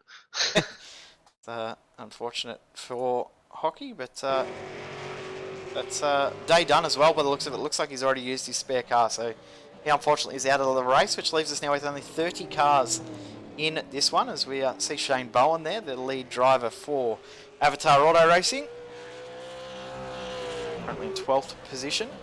Not too far behind Dave Douglas. Not too far up the road is Douglas, so it's a close fight, about 2 seconds apart. Sheridan, as we said before, the lead driver for Kinetic Swift Racing. He is ahead of Daniel Stevens, so that's happened in the last couple of laps. Saw that Williams was ahead at one point there, but Sheridan's back through. Yeah, I was going to say, I wonder if anyone short pitted their last stop and didn't fuel all the way up, knowing that the fuel window was going to open to get to the end before they ran out of fuel. And just opt to come in as soon as they can and then run to the end on a full stint. Well, that was what I was thinking originally that Wayne Taylor had done. He'd just done it a pit stop earlier to get himself a bit of track position, but that was wrong as well. So still see if we can try and find out what happened there with Wayne Taylor, because that was such a bizarre situation for him. But he is still out there on track, which is good. He's currently in 13th position. John Sorensen just lost a spot there. We saw to Martin Turner through the chase. Grant Patullo, despite all of his issues, he's still continuing on in that car. That's good to see. It is good. There's been a number of drivers so far in this race that have run into trouble not only once but a number of times and have continued on their way, and Daniel Stevens is making his way down the pit lane, as is Trevor Mack, and Dwayne Burns is as well into the pits. And we'll see where these guys shake out in the grand scheme of things once the pit stop phase is complete. Chris Purnell, Cameron Dance, neither of them yet to make their pit stops either. The gap has opened up to 3 seconds between them. And remember, Cameron Dance was sat behind Purnell for a number of laps, just opting to sit there, maybe safe fuel, just not willing to risk a manoeuvre, but a mistake from Purnell allowed Dance through. And it appears that 27 car has just got the outright pace over Purnell at the moment. He's looking strong, isn't he, Dance? Now, in comparison, like he hasn't got the pace at the moment, Dance, to close up to the back of Stevens, McKnight, Neck, and Scott, but he's got the pace over everyone else in the field. There's really only 6 or 7 guys that really are within that secondary group, aren't there? There's not many that are in that second phase, and then there's a lot of drivers all very evenly matched in that next group from, say, the 10th position back. There's a huge number of drivers that are very, very close in pace, which has meant that this has been such an interesting race in that midfield. It's been really, really cool to watch that midfield battle develop the whole way through the race. As I'm going to predict Scott Stevens will be in right now. Oh, look at that. You got something right for Finally got one one right. Finally got one right. You finally got one. It's only taken all race, no. So Stevens continues his consistency there, pitting after 21 laps. So that'll leave him with 20 laps to finish this race off. He's done a 20 lap stint, a 20 lap stint, 21 lap stint, and a 20 lap stint for himself in this race.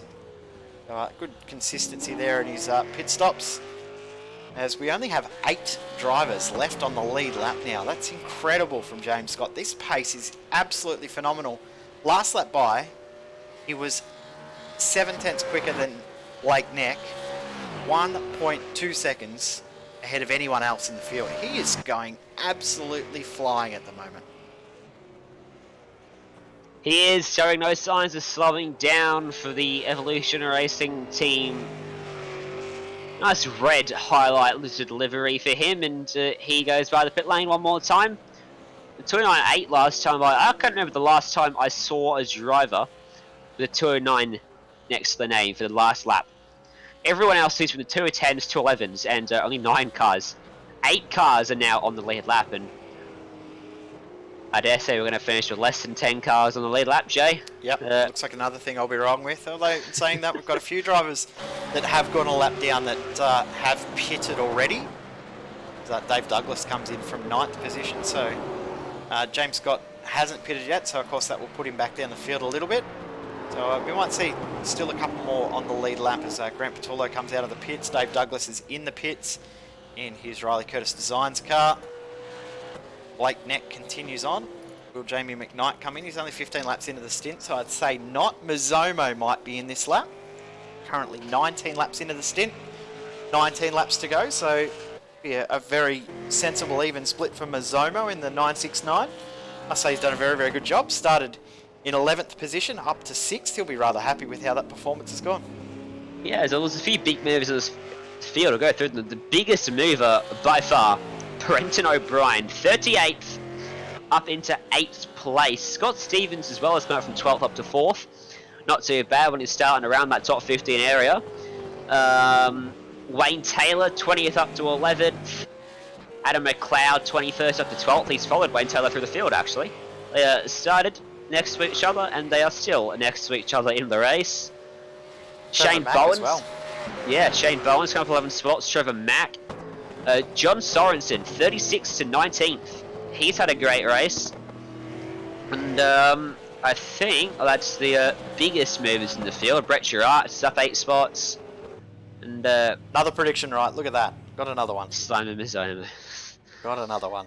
He's probably texting and driving again, telling you, hey, I'm going to pit this lap. He's probably wondering where the safety car driver is. Last time I saw him drive an iRacing V8 touring car around Mount Panorama. Of course, he hit cars under the safety car, so that's why he was demoted to safety car duties during V8 Scops. So Scott Stevens now out on his first true flying lap. As Mazomo goes a lap down, because James Scott has already gone on through. So while Mazomo was fairly easily on the lead lap, there's the length of time that these drivers need for these pit stops has meant that James Scott is able to put a lap on them quite easily under these pit stops, green flag pit stops. Of course, every pit stop being a green flag one in this race. We've got about 40 minutes of racing left as we hit 2 hours and 18 minutes of racing complete so far. The track temp has gone up again, now up to 53 degrees. So continuing to climb, continuing to heat up as James Scott comes through up to Reed Park. Now heading towards the infamous metal grate. There it is on the left-hand side of the screen. You see that James Scott almost runs the wheels over the metal grate up to McPhillamy Park. And now the beautiful run down the mountain starting through Skyline. Make sure you carry that momentum down Skyline, through the S's, into the dip up, trying to slow the car down while gravity pulls you down as well. You don't really get an understanding for how steep and tough that descent is until you go there and see it for yourself, which I unfortunately haven't seen, but I know you have, Jay.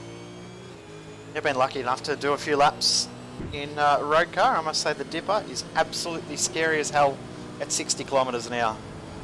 So yeah, you cannot understand the elevation change in this circuit until you, one, drive the track, but walking the track is absolutely phenomenal. The run between Griffin's Bend and the cutting does not look that steep, and it doesn't feel that steep when you're driving. When you walk that section of track, it is so incredibly steep. I am still dumbfounded by how steep that section is. It's so incredible. And it's a case of so many racetracks around the world, you just don't get an understanding for it. Sometimes when you watch on TV or on YouTube, as you do with the sim racing tracks, which are all laser scanned and 100% accurate as well, in terms of the elevation and the bumps and whatnot of the circuit, you just don't get an understanding till you go there and check it out for yourself, which I'm sure Mount Panorama is on the bucket list of every single Australian watching this broadcast, and quite a lot of any international viewers we've got tuned into us as well, because it's an iconic circuit. Yeah, of course, still 2 more regions of the majors to go this weekend. It's the European region of the majors, which will be Monday morning, our time here in Australia. I believe London time is 6 p.m. 5 p.m. London time tomorrow, and then of course 5 p.m.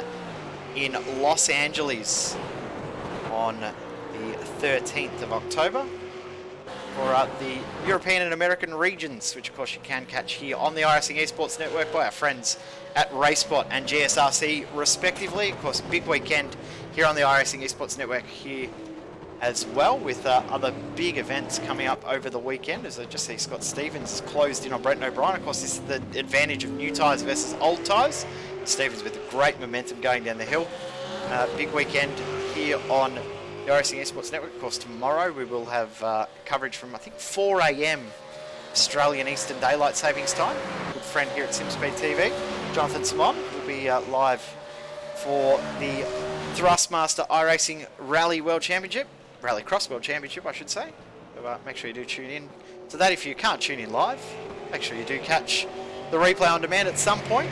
Of course, you'll be live for DGFX at bizarre o'clock in the morning on GSRC here on the iRacing Esports Network as well. 2 a.m. 2 a.m. Yep, for you, 3 a.m. for me. Broadcast goes live at 1 a.m. for a qualifying, and then the race kicks off at 2 a.m. and I got to jump in and drink a lot of caffeine. It's a good opportunity to have and be asked by one of the international broadcasters to jump on and do some commentary with them, and I know I've done that myself, and it's always an honour to be asked to come over and do commentary with one of the other broadcasters. Always means a little bit more when you're asked to do that, so congratulations to you on the opportunity overnight tonight. Scott Stevens though, it's applying pressure, but how many times have we seen this? Brenton O'Brien just making himself hard to pass. He's always a tough driver to pass. Old tyres versus new tyres, doesn't matter.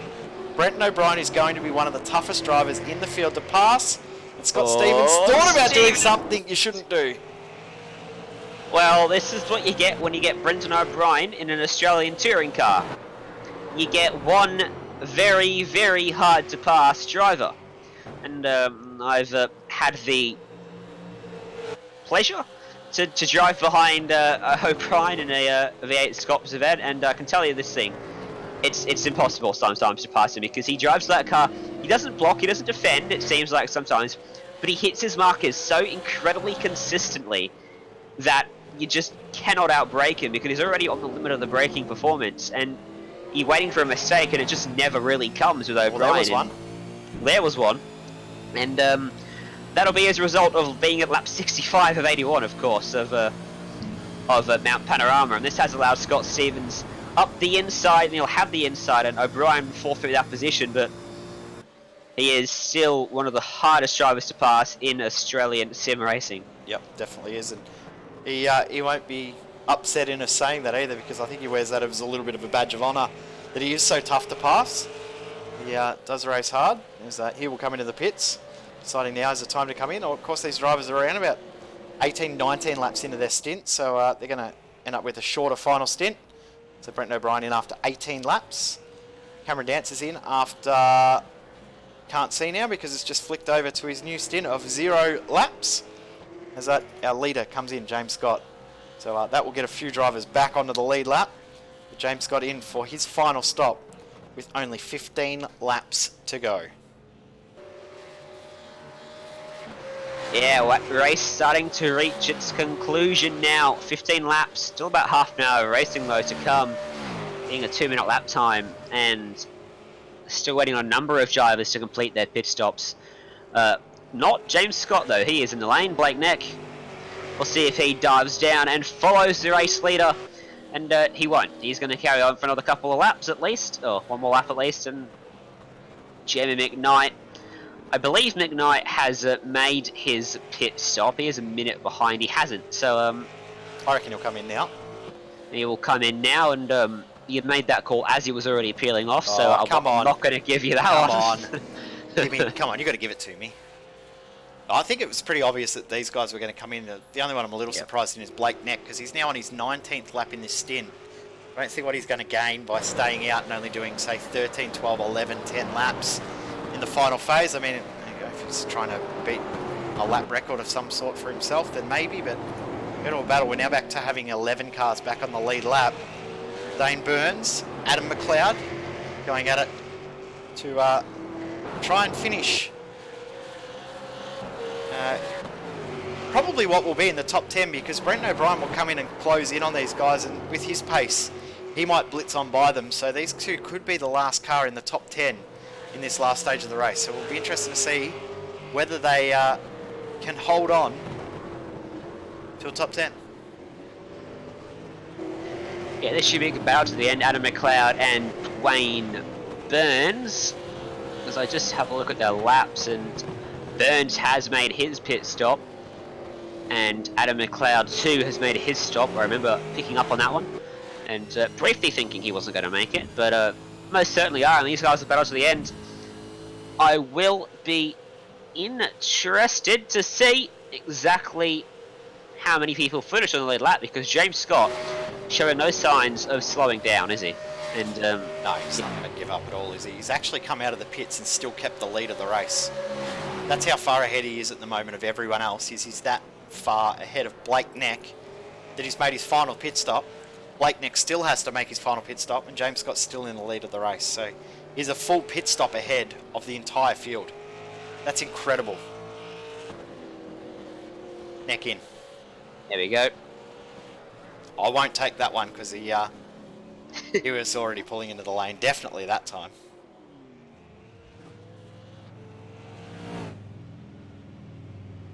It's an interesting phase of the race now because Stevens is closing in on Dance again.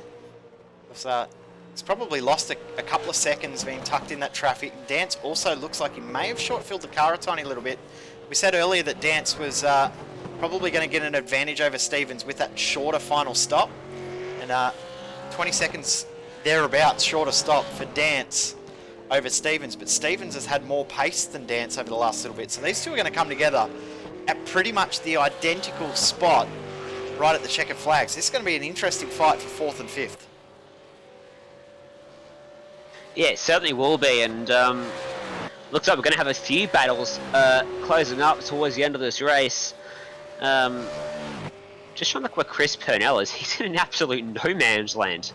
He fell away from Cameron Dance. He's 20 seconds ahead of Mizomo in 7th, and about 10 seconds off the car in front of him, so he's going to be having a lonely old affair to the end, while everyone else starts to close up and have a battle, because Scott Stevens is closing in on Cameron Dance.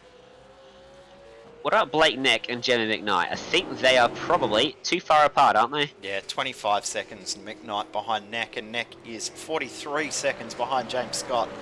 So James Scott well and truly has a stranglehold. That's a third of a lap ahead is James Scott. He's coming down Conrad in the draft, and Blake Neck is just coming up to McPhillamy Park. So that's a huge advantage that James Scott has at this phase of the race, as he just comes and puts a lap on team boss Brenton O'Brien. So it leaves 10 cars on the lead lap, and you can see Dane Burns just ahead. I think we're going to have 8 cars on the lead lap by the end. I think my 10 was a little bit ambitious. Just a little bit, but can't really have a go at you for that one, because I think we're both being absolutely astounded by the pace shown by James Scott in this one, and he's lapped his teammate in Brenton O'Brien, so you can't put it down to car setup, because O'Brien is pretty handy in these 650 horsepower machines, and he's just lost a lap to James Scott. And he is, of course, teammates with them. Both, of course, he's the team boss of Evolution Racing Team. And, yep. So, Here credits to James Scott, where credit's due. Yep. Here we go, yeah, 10th place. Yeah, it's on. So I said before that Brenton O'Brien probably had the pace to pass both Adam McLeod and Dane Burns. Well, now he's right there, right on the tail of Dane Burns. So Burns could lose his spot in the top 10. And this will be an interesting little fight over the next probably 2 laps, I'm going to say, because Burns will put up a fight, but eventually you'd have to think that O'Brien will get through. Yeah, most likely, and you would suspect once he gets through, Burns will find it incredibly hard to get back past O'Brien too, such is the nature of the RT boss. And I'm surprised, touch wood, we haven't seen any major crashes in this race. We've seen a few people whack the wall here and there, but no one's had an incident really with another car, with the exception of the start of the race, which is good to see. The standard of driving has been extremely high on this one. Yeah, exactly. I think it's been very, very impressive. The lap traffic has done a good job overall as well, getting out of the way. It's not easy to get out of the way at the circuit, as O'Brien's going to get this move done quite easily. The run into the chase. There it goes. So Brenton O'Brien up into 10th position, dropping back to 9th is dropping back to 11th, I should say, is the car of Dane Burns. So Scott Stevens was actually closing in on Cameron Dance, but he's just had a little bit of trouble with lap traffic. So he was down at 1.7 seconds, is now back at 2.7.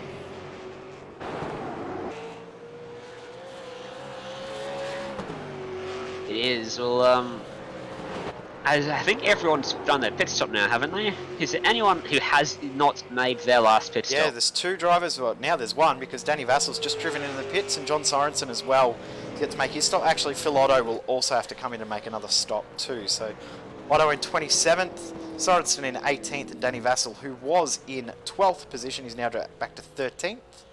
So Vassal in for his final stop, and that is everyone in the field. John King has come in to make his last splash and dash as well already. So he has sorted his last stop. Brenton O'Brien now in chase of Adam McLeod. Will he be able to get there? I think he will. 11 laps to go. There's plenty of time, but will he be able to get past is another story. Adam McLeod's defended pretty well today as well. So looking at lap times, last lap and best lap, both very, very evenly matched in pace of these 2 drivers. Yeah, here's a question for you. What on earth are we supposed to ask James Scott post-race? How was your race and how was the lap traffic? I guess that's probably it.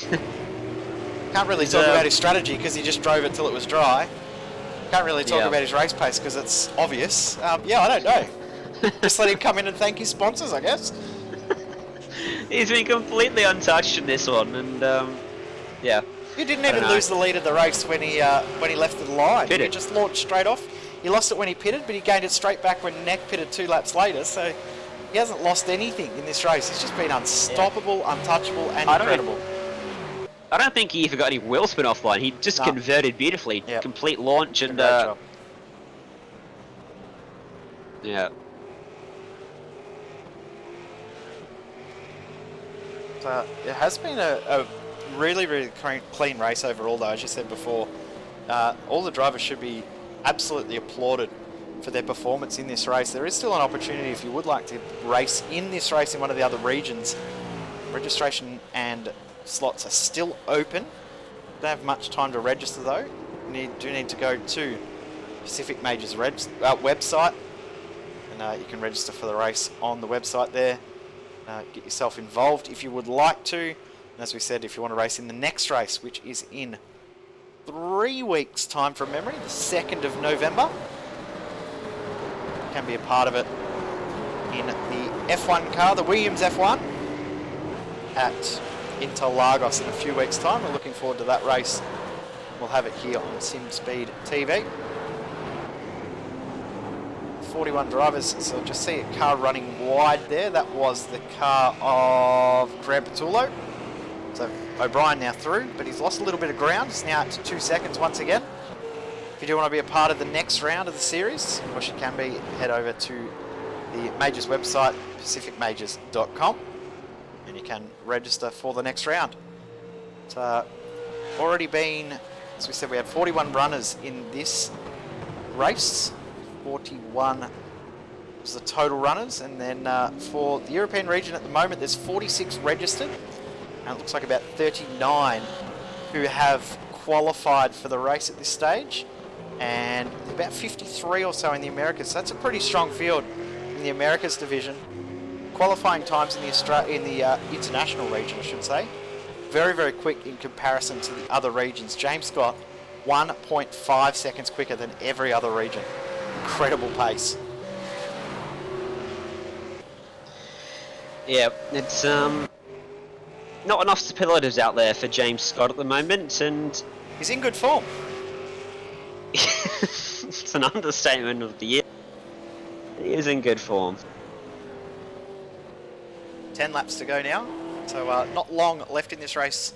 Prediction saying 21 minutes and 33 seconds remaining. We add that onto the time. That will give us 2 hours and 56.5 minutes.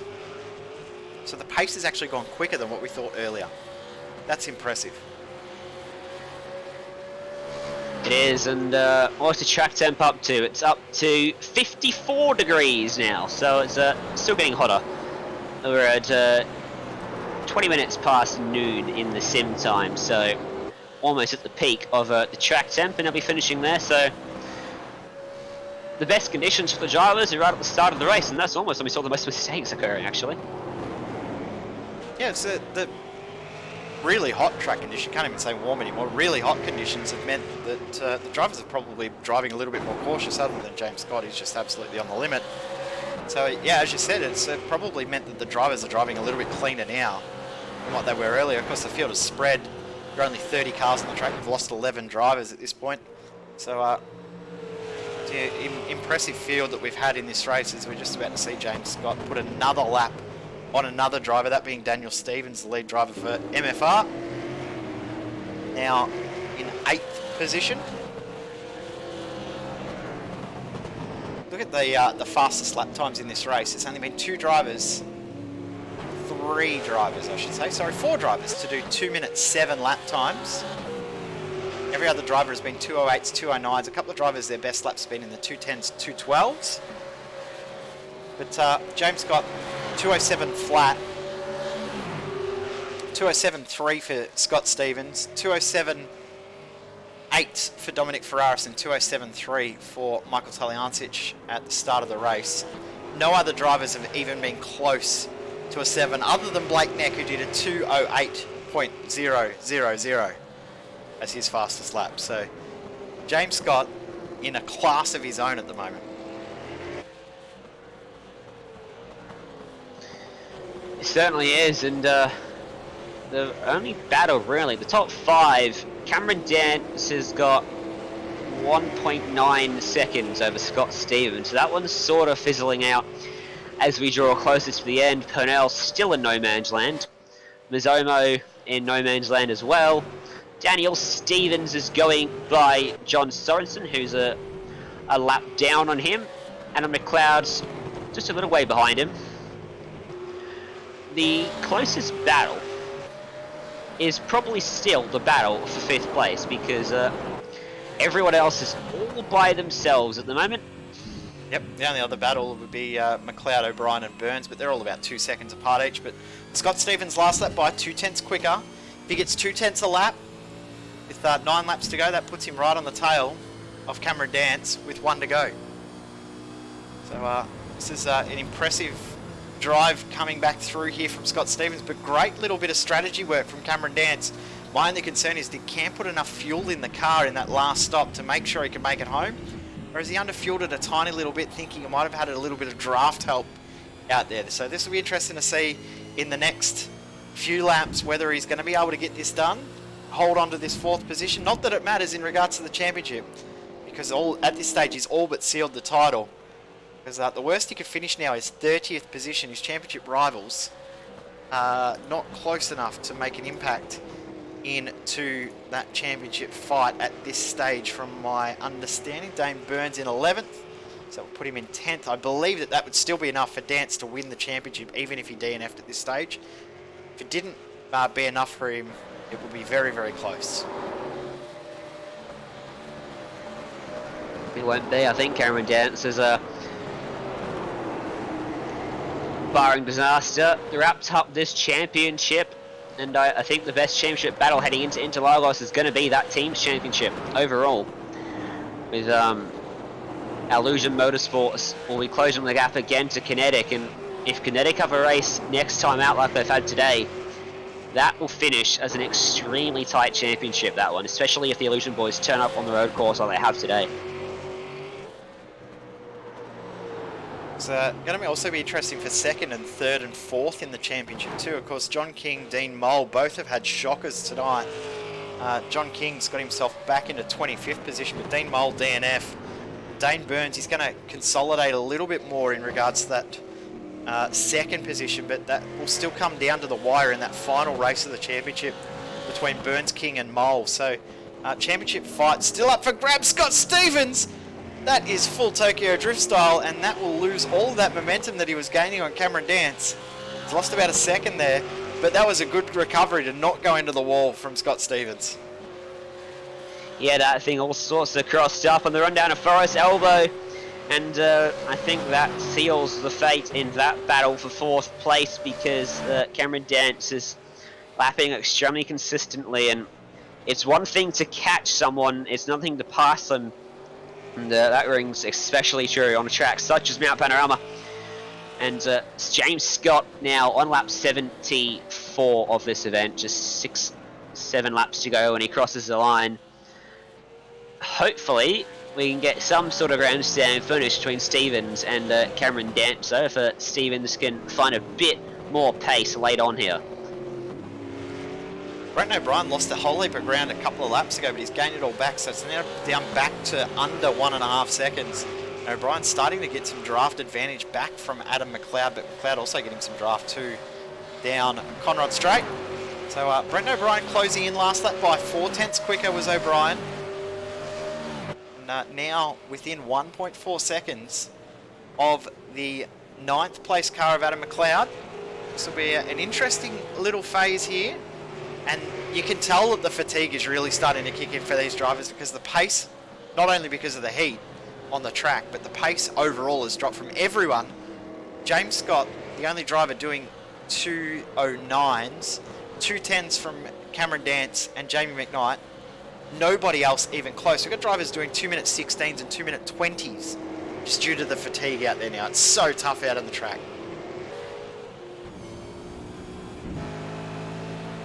Yeah, it is. It's extremely tough. It's only getting tougher. The track temp's only going up as well.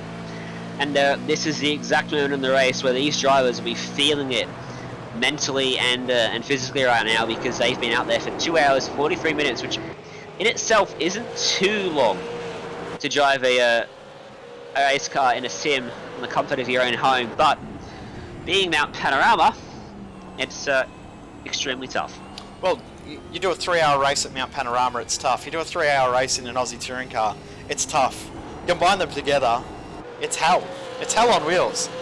It's not something you'd wish upon your worst enemy to do, but at the same token, the same breath, it's the dream race that everyone would want to do. It's a 500k solo race around Mount Panorama in an Aussie V8. Why would you not want to race it? But a few of these drivers are probably regretting that decision right about now. Probably thinking, I'll just slow up a little bit and wait for James Scott to lap me again.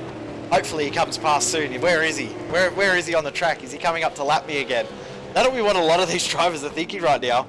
Hurry up, James Scott, and win this race so that I can finish up because I am pooped. Yeah. Cameron Dancer's probably thinking that right now. He probably is. Or he's just chilling there with the drink and listening to the broadcast. He probably is half listening to on, us. trying to find things to talk about with 6 laps to go. Yeah.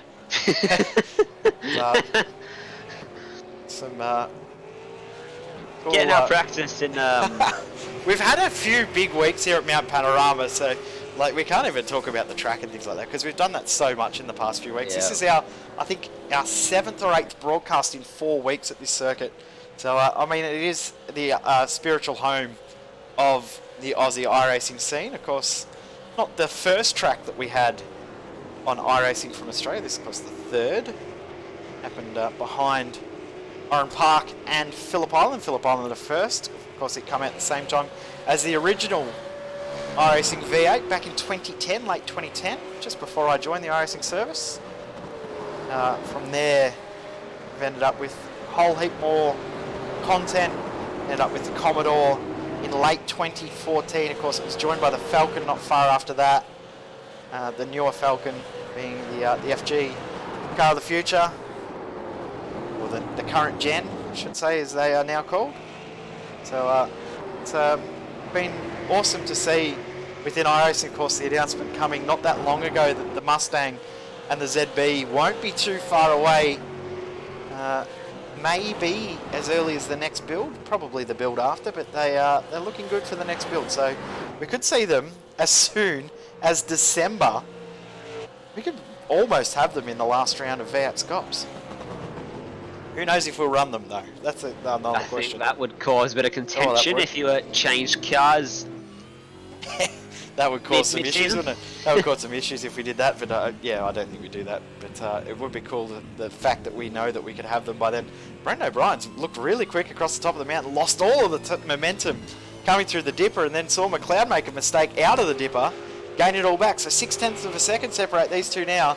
The run down Conrad Straight, when they cross the line, they'll have 5 more runs around this 213 kilometre circuit. It's a battle, I think. Yep. Oh, we're already watching it. I'll be honest, I've been looking at iRacing, searching through, looking for battles, but here goes Brendan O'Brien, and that was anticlimactic. Adam McLeod just rolls out, lets him go, and I'd almost forgotten what the broadcast was looking at, because I've been searching for battles for the last 5 laps going up and down this field, and we finally got one, but unfortunately McLeod's just content to get us up to 10 and finish this race, which he's perfectly obligated to do, of course. Yep. There is another battle going on. We will cut away to it because Martin Turner is not far behind the car of Stephen Williams in the Illusion Motorsports entry. Simon Mazzomo is actually about to go a lap down as well, so James Scott could leave only 6 drivers on the lead lap in this race. That's how incredibly quick he's been. Oh, Turner thought about making a move up the inside, didn't quite get it done. So Turner doing a fantastic job for applying pressure here to Stephen Williams. Not quite close enough coming into the chase, but tell you what, he might make a late move through the chase. No, won't quite be able to. He's going to have to do it at Murray's Corner. Nah, this is going to be an interesting little fight here all the way to the checkered flag. As I've just seen James Scott now has got the lead at the front of the field out to 50 seconds. Incredible margin. Incredible, and a late lunge Whoa! from down the inside. Williams has to take the long route, and he has to forfeit that position, and a good gap built by Turner as a result of that should be able to break away from the biggest effect of the draft, and a bit of wheel spin for Williams, who is starting to struggle now. Here's the replay of how Turner got this move done down to the inside of the final corner. Late on the brakes, just got the overlap. Williams was very nice to leave him the room, but unfortunately left himself not enough room to make the corner nice and smoothly. And yep, that 17th place for Martin Turner. Yeah, I think a little bit nice there from Stephen Williams. He probably could have turned in there and forced Martin Turner to get on the brakes there and hold that position. So it's probably a little bit too kind as across the line come Adam McLeod and Brenton O'Brien, still separated by 0.7 of a second. Not much separating them then on that lap there. So still able to hold on. Actually, McLeod's just lost all that momentum through the final corner. So that is battle done. And O'Brien will hold on to 9th position. Good drive from 38th on the grid up to 9th. So James Scott up. Got about 20 kilometres left around this circuit. I must say at this point now, after doing 480 plus kilometres of racing, add in the qualifying and the practice throughout the week, I'm sure James Scott will be more than happy to not see Mount Panorama on a racing schedule. Oh, I see, almost hits the wall at Metal Great. I'm sure he'll be happy to not see this car combination on a schedule until next year. Yeah. Ooh, who was that? Go off into McPhillamy just behind James Mazzomo. Scott there. Mazzomo has lost a leader as a result of that, and has got some dirt on his tyres, and here's the replay. Making his way up and across the mountain through Solomon Reed Park, and then into McPhillamy in a second's time. They're downhill into McPhillamy and just missed the apex and almost turned right to go off the track there, and nice adventurous line, a bit of a... It was almost like, you know, when you talk about someone hears footsteps coming up behind. Is that what that was like there? He just heard footsteps. He just got scared of James Scott. James Scott. No, I actually started to get a little bit of understeer and sort of decided to feed the wheel wide rather than force it into the corner and loop it around. So he's gone a lap down. Probably not upset about having to do one lap less though. Yeah, James Scott I won't crosses be the too line. bothered. 3 to go. 18.6 kilometres of racing to go.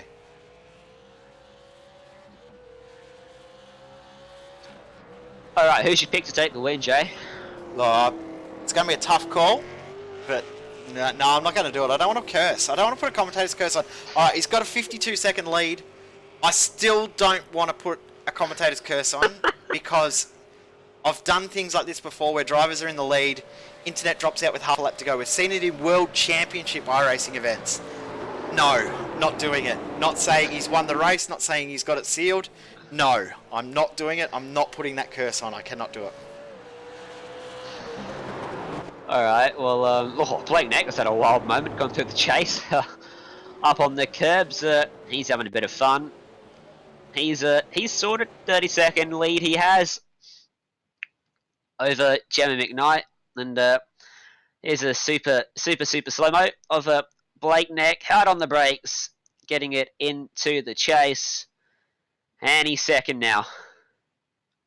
Big slide on the way in too. Yeah, tips it in, a bit too fast, loses his rear, understeers, and then gets up onto this curb here, and then because he's on this curb, he gets on the throttle, and the car just steps out on him, and little moment, but just enough on lap 79 of 81. Those are the lapses in concentration that we were talking about before. Yeah, exactly. Just enough to make you go, whoa, hang on, I'm not focusing properly. That sort of thing, because let's be real, you're not focusing the same right now as you are at lap 1. Look, neither are we. We will be completely honest. We're struggling a little bit. It has been a long race. It's tough to do a 3-hour race without a break in the middle. But we were looking at having a break through the middle, but the action hadn't really... Were we? Yeah, we're going to have a break around lap 40, lap 30, lap 40. We're going to have a 5-minute break just to recharge the batteries and go again. But it was so hard to go, all right, we're cutting now, because there was still so much going on. It was so hard to say, yep, let's do it now. So that's why we didn't have a break. So my apologies to you. You didn't get to have drink of water halfway through. My water bottle was empty after about lap 10. So, I don't mind. anyway, I got a nice two to can of go. soda, and it's all good. I'll go have a nap after this anyway. All right, 2 laps to go for James Scott around Mount Panorama, up Mountain Straight on this beautiful Mount Panorama scenic drive, past the winery on the left, come up to Griffin's Bend. There's the winery there. Late turn in through Griffin's Bend. Don't want to run too wide onto that curb. Just off to the left here is the home of an iRacer. I'm not going to say names, but an iRacer in the iRacing AusNZ community family lives just off there on the right hand side at the cutting. So we come up to Reed Park, Salmon Park, and then through Metal Grate. You can see the grate right there just under the Etihad sign. Try and get your right wheel just about in that, up through John Hickman Vista, McPhillamy Park, and then the run to Brock Skyline under the Coates High Bridge down through the S's. Amazing piece of road. Through now into the Dipper, back on the power again, up 1 gear, hard on the brakes into Forest's Elbow. Famously caught out numerous drivers in the past. Past the Homestead on the right, the Light Car Club on the left. You can see the vineyards off on the left here as well. Past some homes as well. Come over the rise, down the hill into the Chase, which, believe it or not, was designed to slow the cars down back in 1987. Don't know if it really worked, but we turn into the Chase. The Ridges Hotel on the right, one of the newest additions to the Mount Panorama circuit. And just up over the hill here on the right hand side is the National Motorsports Hall of Fame. That is the scenic part of the Mount Panorama circuit as James Scott crosses the line to start the final lap of this race. Alrighty, well, 1 lap to go, white flag out, and through turn 1, James Scott can soak it all in because he can afford to do about a 3-minute lap time and still win this race, although he's still going to head down. He can take the scenic drive, that's for sure. He's still going to head down. Still on the brakes about 150 metres, which is incredibly late. And then, you know, through turn 2, get it up onto that curb, be careful, and then I imagine we'll see him take quite a conservative route through the top of the mountain. He'll be quite a ways away from the walls on the left and on the right, and already through the cutting, leaving himself plenty of margin. And you know what? He's earned the right to be nice and cautious on the last lap because he's driven an absolutely flawless race from lights out to halfway through the final lap. He hasn't made a single mistake. Hasn't got an incident point all race. He hasn't got an incident point. No That's incident ridiculous. points in 500 kilometres of racing, so it's a fantastic drive here from James Scott. He's just been dominant in this race. From the moment he stepped into the practice sessions throughout the week, he has not looked like he would be troubled in this race at all. And as it stands right now, there's no way that anyone will catch him. James Scott, phenomenal drive. Down Conrad Straight, enjoy this drive for the last 3 kilometres of the track because this has been one of the best drives in your career. And without a doubt, most likely the best drive of the Majors series, certainly in the international region all year long. Simply unbeatable, outstanding, undeniably the deserving winner. Not enough superlatives for James Scott. He gives a little celebration and a weave into the final corner one last time, and across the line, James Scott with a bit of a slide is going to win the Majors 500 here in Bathurst for the international region. And James Scott is the name to remember when it comes to Bathurst, the final penultimate round, because no one could get near him. And we can't even cut to second place because he's only just coming out of Forest Elbow. Such a lead he had. Incredible from James Scott. That is such a huge margin. Looks like it'll be under a minute in the end, 54.5 seconds at this current phase. And now James Scott has just ruined his 0 incident run because he's just done some donuts. And that will give him 2x. So Still a fantastic effort. We'll allow him that Yeah, to you can have those two. That's a phenomenal drive. A thoroughly deserving winner in this race. But well done to Blake Neck for Geodesic Racing, Alpine Stars Geodesic Racing, and he'll come home in second position. Was the best of the rest today. In such a competitive field, to be the best of the rest in this one. Just notice that Cameron Dance has lost fourth position, but that doesn't really matter as Jamie McKnight comes down into finish in third position. McKnight's done a great job, and that's a 1-3 for Evolution Racing Team. Congratulations to those guys. Brett O'Brien crossed the line in 9th position to go from 38th to 9th, plus 29 positions. So well done to Jamie McKnight in third. Scott Stevens in 4th position, but congratulations, Cameron Dance, International Division of the Major Series, your champion for 2019 SimSpeed Esports, Cameron Dance.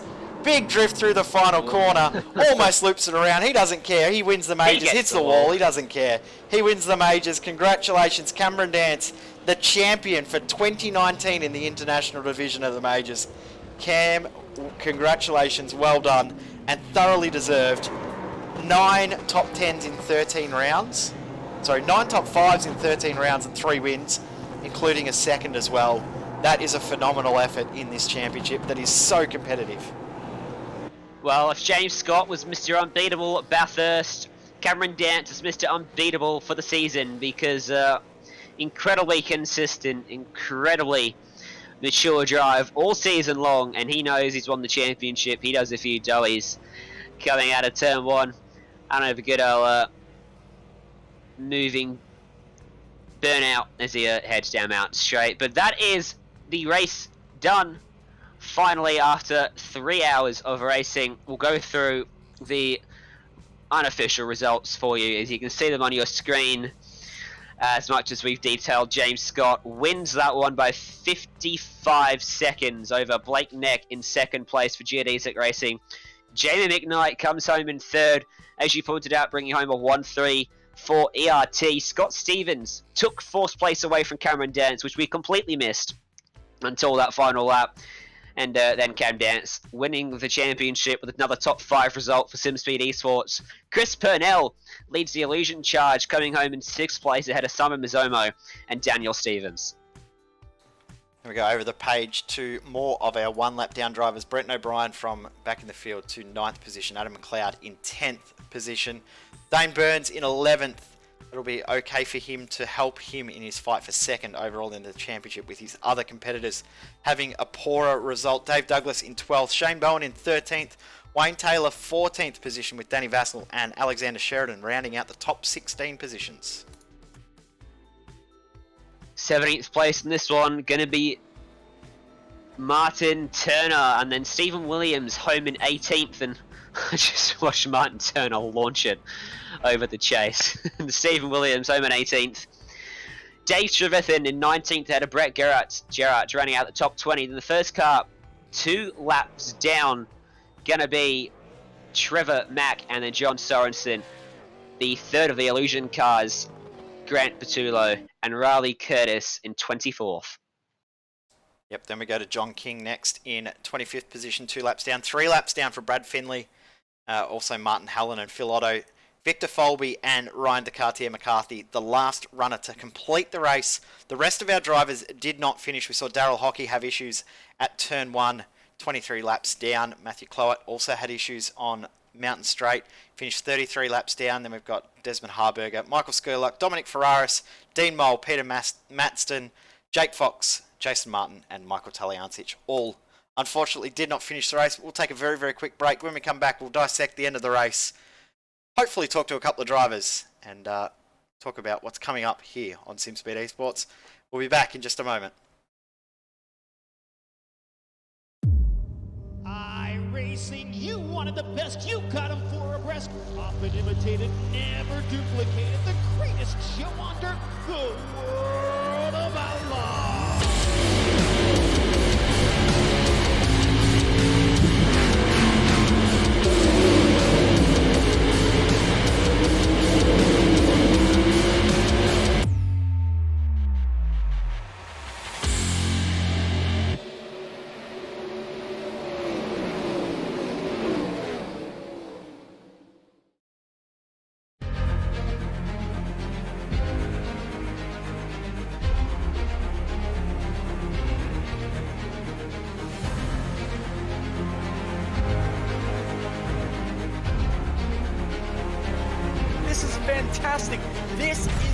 tier racing right now.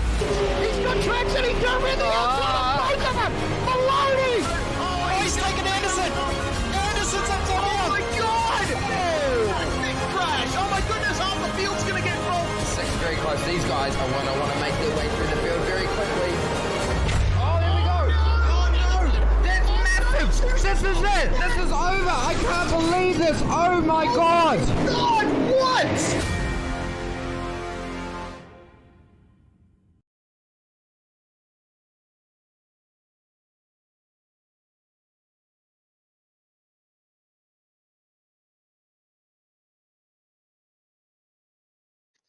Welcome back to the iRacing Esports Network and the conclusion of the Bathurst 500.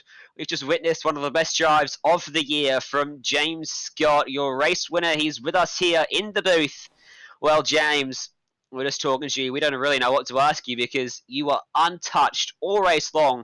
But what we do know is that is your first ever win in the Major Series on your debut. Yeah, it's good to grab a win.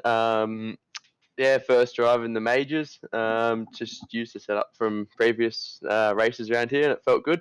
Congratulations to Cam Dance on securing the championship. He was untouchable this year, so congratulations to. Yeah, well done, Cam.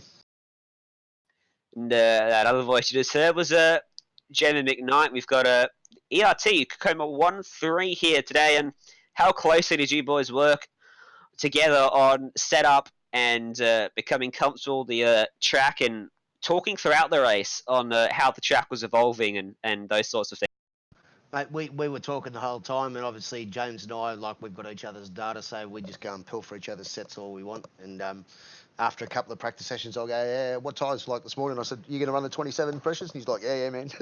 And then halfway through the race, we both decided to go a different pressure because it was getting so hot and we just needed more grip. But I've got to say, the set we're using, it's the one we used at Scops. It's for the track, like for the conditions of 50 or 55 degrees in the end, I had plenty of grip up until about 4 or 5 laps from the end of each stint. So the setup was perfect. What did you think, James? Yeah, setup was on point. Definitely one of the best setups I've ever had around Bathurst. Yeah, thanks, Ethan. Thanks, Jared. Yeah, well, you certainly put pay to that. We saw a number of other teams struggling with their setups, it seemed. I suppose the only real drama you had all race long, James, would have been navigating out lap traffic. Was there any sort of contention there for you when passing lap traffic, or were they all pretty nice and clean for you, getting out of your way, nice and gentlemanly? Yeah, it definitely was. That was a bit of a challenge.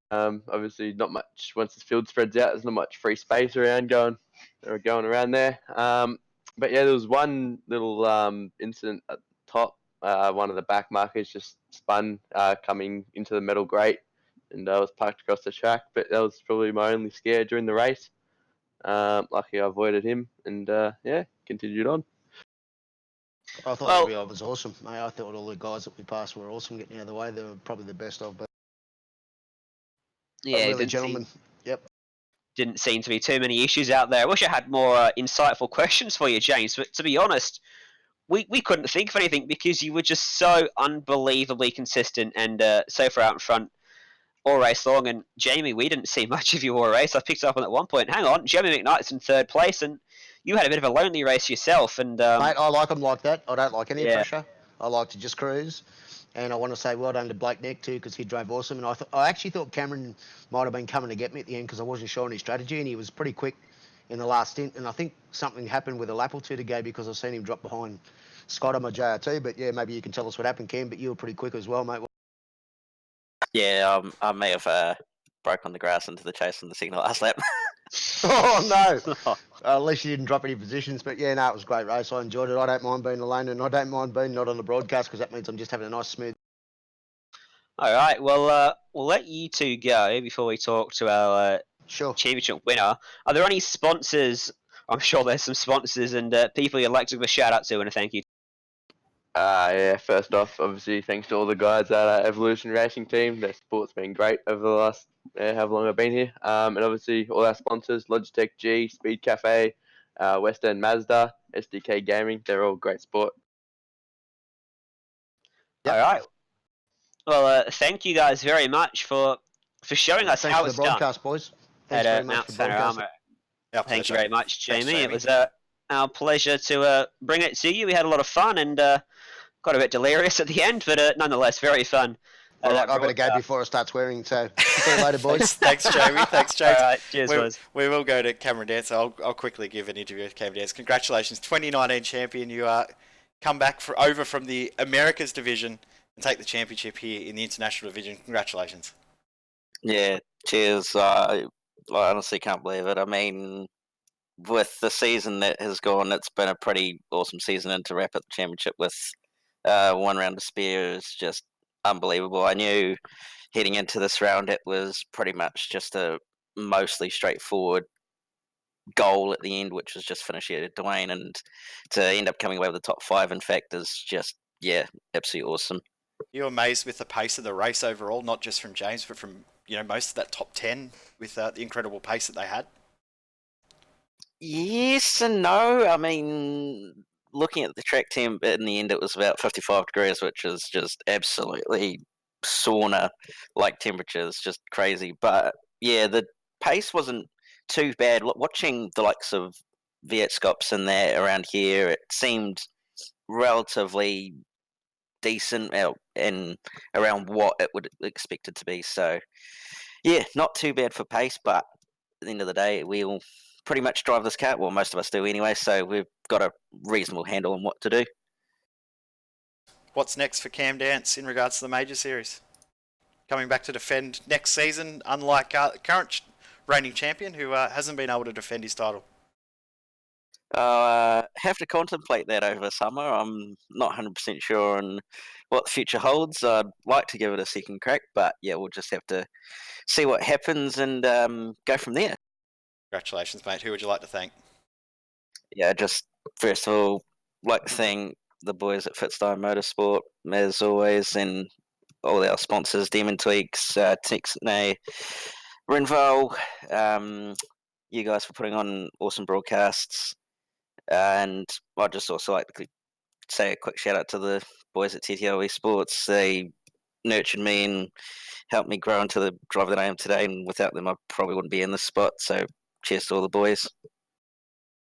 Congratulations, Cameron Dance. Ryan, back to you to wrap up this show. Well, that was a lesson in how to handle the mountain from James Scott, and no one had an answer for him today. We saw some great racing, some great overtaking, and some fantastic action. Over 500 kilometers today, and now we have just one round left in the Majors Series. That is in 2 or 3 weeks' time at Interlagos in the Williams Formula 1 car. And that is all about do us for today's broadcast.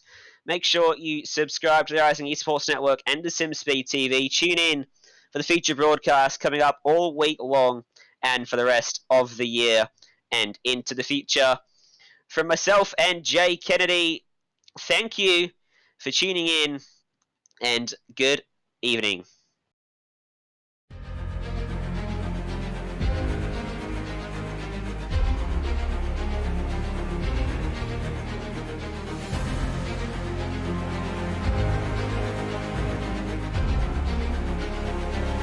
This is fantastic. This is GT racing right now. He's got traction, he's got rid of the outside of both of them! Maloney! Oh, he's taken Anderson. Anderson's up top. Oh my god! Oh! Big crash! Oh my goodness, half the field's gonna get involved! Second very close. These guys I want to make their way through the field very quickly. Oh, there we go! Oh no! That's massive! This is it! This is over! I can't believe this! Oh my god! God, what?